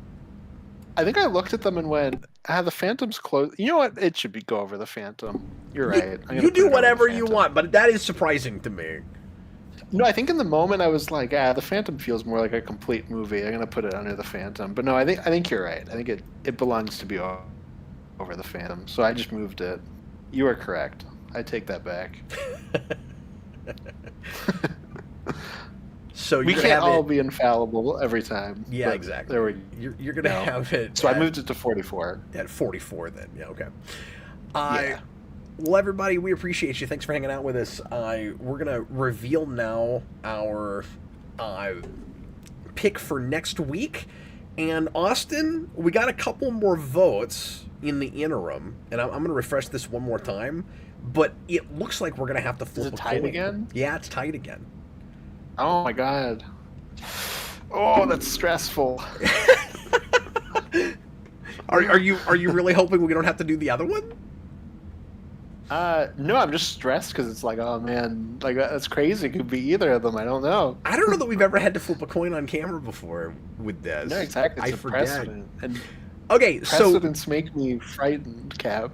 So as we usually do on these polls, Austin picked 2 movies, I picked 2 movies, and it's kind of fun. It's a tie between one of mine and one of yours. So it's either next week going to be The Mask or it's going to be Sam Raimi's Spider-Man. And it would be really interesting to do Spider-Man immediately after this, since that's the next big Marvel thing and they're of the same era. But I also just got that new 4K of The Mask, and I put that on there because I was looking for an excuse to watch it. So yeah. I'm gonna flip the coin here. We're gonna see which one pops up. Austin, your pick, can be heads or tails. You pick. I'm gonna pick heads because it's always heads. Okay, so if it's heads, it's Spider-Man. If it's tails, it's The Mask, and we're gonna two-face it. Here, let me do a better flip than that. Hold on. Well, it landed on my stomach, and it just didn't seem like a good flip. Okay, here we go. And it is heads! You got it! See? 99% of the time it lands on heads. That's a true statistical fact. That is a made-up statistic, sir. Okay, so it is going to be Sam Raimi's Spider-Man. That's appropriate. I was proven right. He's got a movie in the theater right now, so that it's good timing. Which is part of why I picked it, yeah. Yeah, I figured. We've done Spider-Man 2. Again, we're doing these in no particular order. And hilariously, we're doing the same thing. X2 and Spider-Man 2. Like, that's what I was going to say, is we're doing the same thing we did with X-Men, where we've done X2 already, and now we did the first one. And we've done Spider-Man 2, so now we're going to go back and do the first one. The only way it would have been funnier is if we've also done Amazing 2, but not Amazing 1 yet. Because we've done Days of Future Past, but not First Class. A lot of this is because of, like, wheel spins and stuff. Yeah, one. I mean, we all know these movies. Like, it's not like we have to go one by one. Like, we've seen all of them. No, there's certain of them that I like doing in order when I don't know them as well. Like, I am kind of glad that we're doing the Blade movies in order. Sure, yeah. Because I don't know this as but, like, well. all the Spider-Man, all the X-Men, Superman, Batman. Like, we all know those. And I've only done 150 jump into any of them. Videos on these things. Yeah, exactly. Although Batman, I think we've done in order, oddly. Except for the Adam West movie, but I think we have done... Weird! You did 89, then we did Returns, and then I think we did Forever. And we did Forever, and we haven't done any of the Nolan movies yet. Nope. So we can't do any of the Nolan ones until we do Batman and Robin. Yeah. Well, and again, I've done so much content on those that I'm glad that we've staved them off. it'll feel a little fresher to finally look at those again several years Yeah. after the last time I did. Plus, I'm excited to get to do a commentary on Batman and Robin because it will be the only commentary where it's mostly positive for me. So I am excited. Well, once again, thanks a lot for watching, everybody, and we want to thank the patrons especially. Once again, if you would like to become a patron, patreon.com/geekvolution. We've got a $2 tier where you can put in questions for the Captain Logan show. There's some other perks there. We haven't had a lot of extra content lately for just patrons. I'm going to try to get on that pretty soon. So thanks for bearing with me here at the new year, although we're already in February somehow. $10 tier for this show, and just the $5 tier lets you put in. Well, I actually mentioned this for the $10 tier, but you can do tweet length reviews even at the $5 tier. But once again, we say thanks specifically to our producers at the end of the show, and I'm going to do that right now, including Jesse Surtees, Jajira, Back Studios, Victor Super Billy, Elliot Slater, Dr. Hello, Stone Gasman, Goofster123, Joe Turner, Killer Moth Returns! Matthew Brody, Abic Star, Kareem Roberts, Damon Begay, Adam March, Serial When Pigs Fly, Hot Soup, Michael Martin, Kate Blaze, and the Captain Coon. You guys are great. Really appreciate you. And we will be back again with lots more fun stuff next week here on Geekvolution. I was Captain Logan, and this was Austin, the Day Ghost. Good night, everybody. See ya.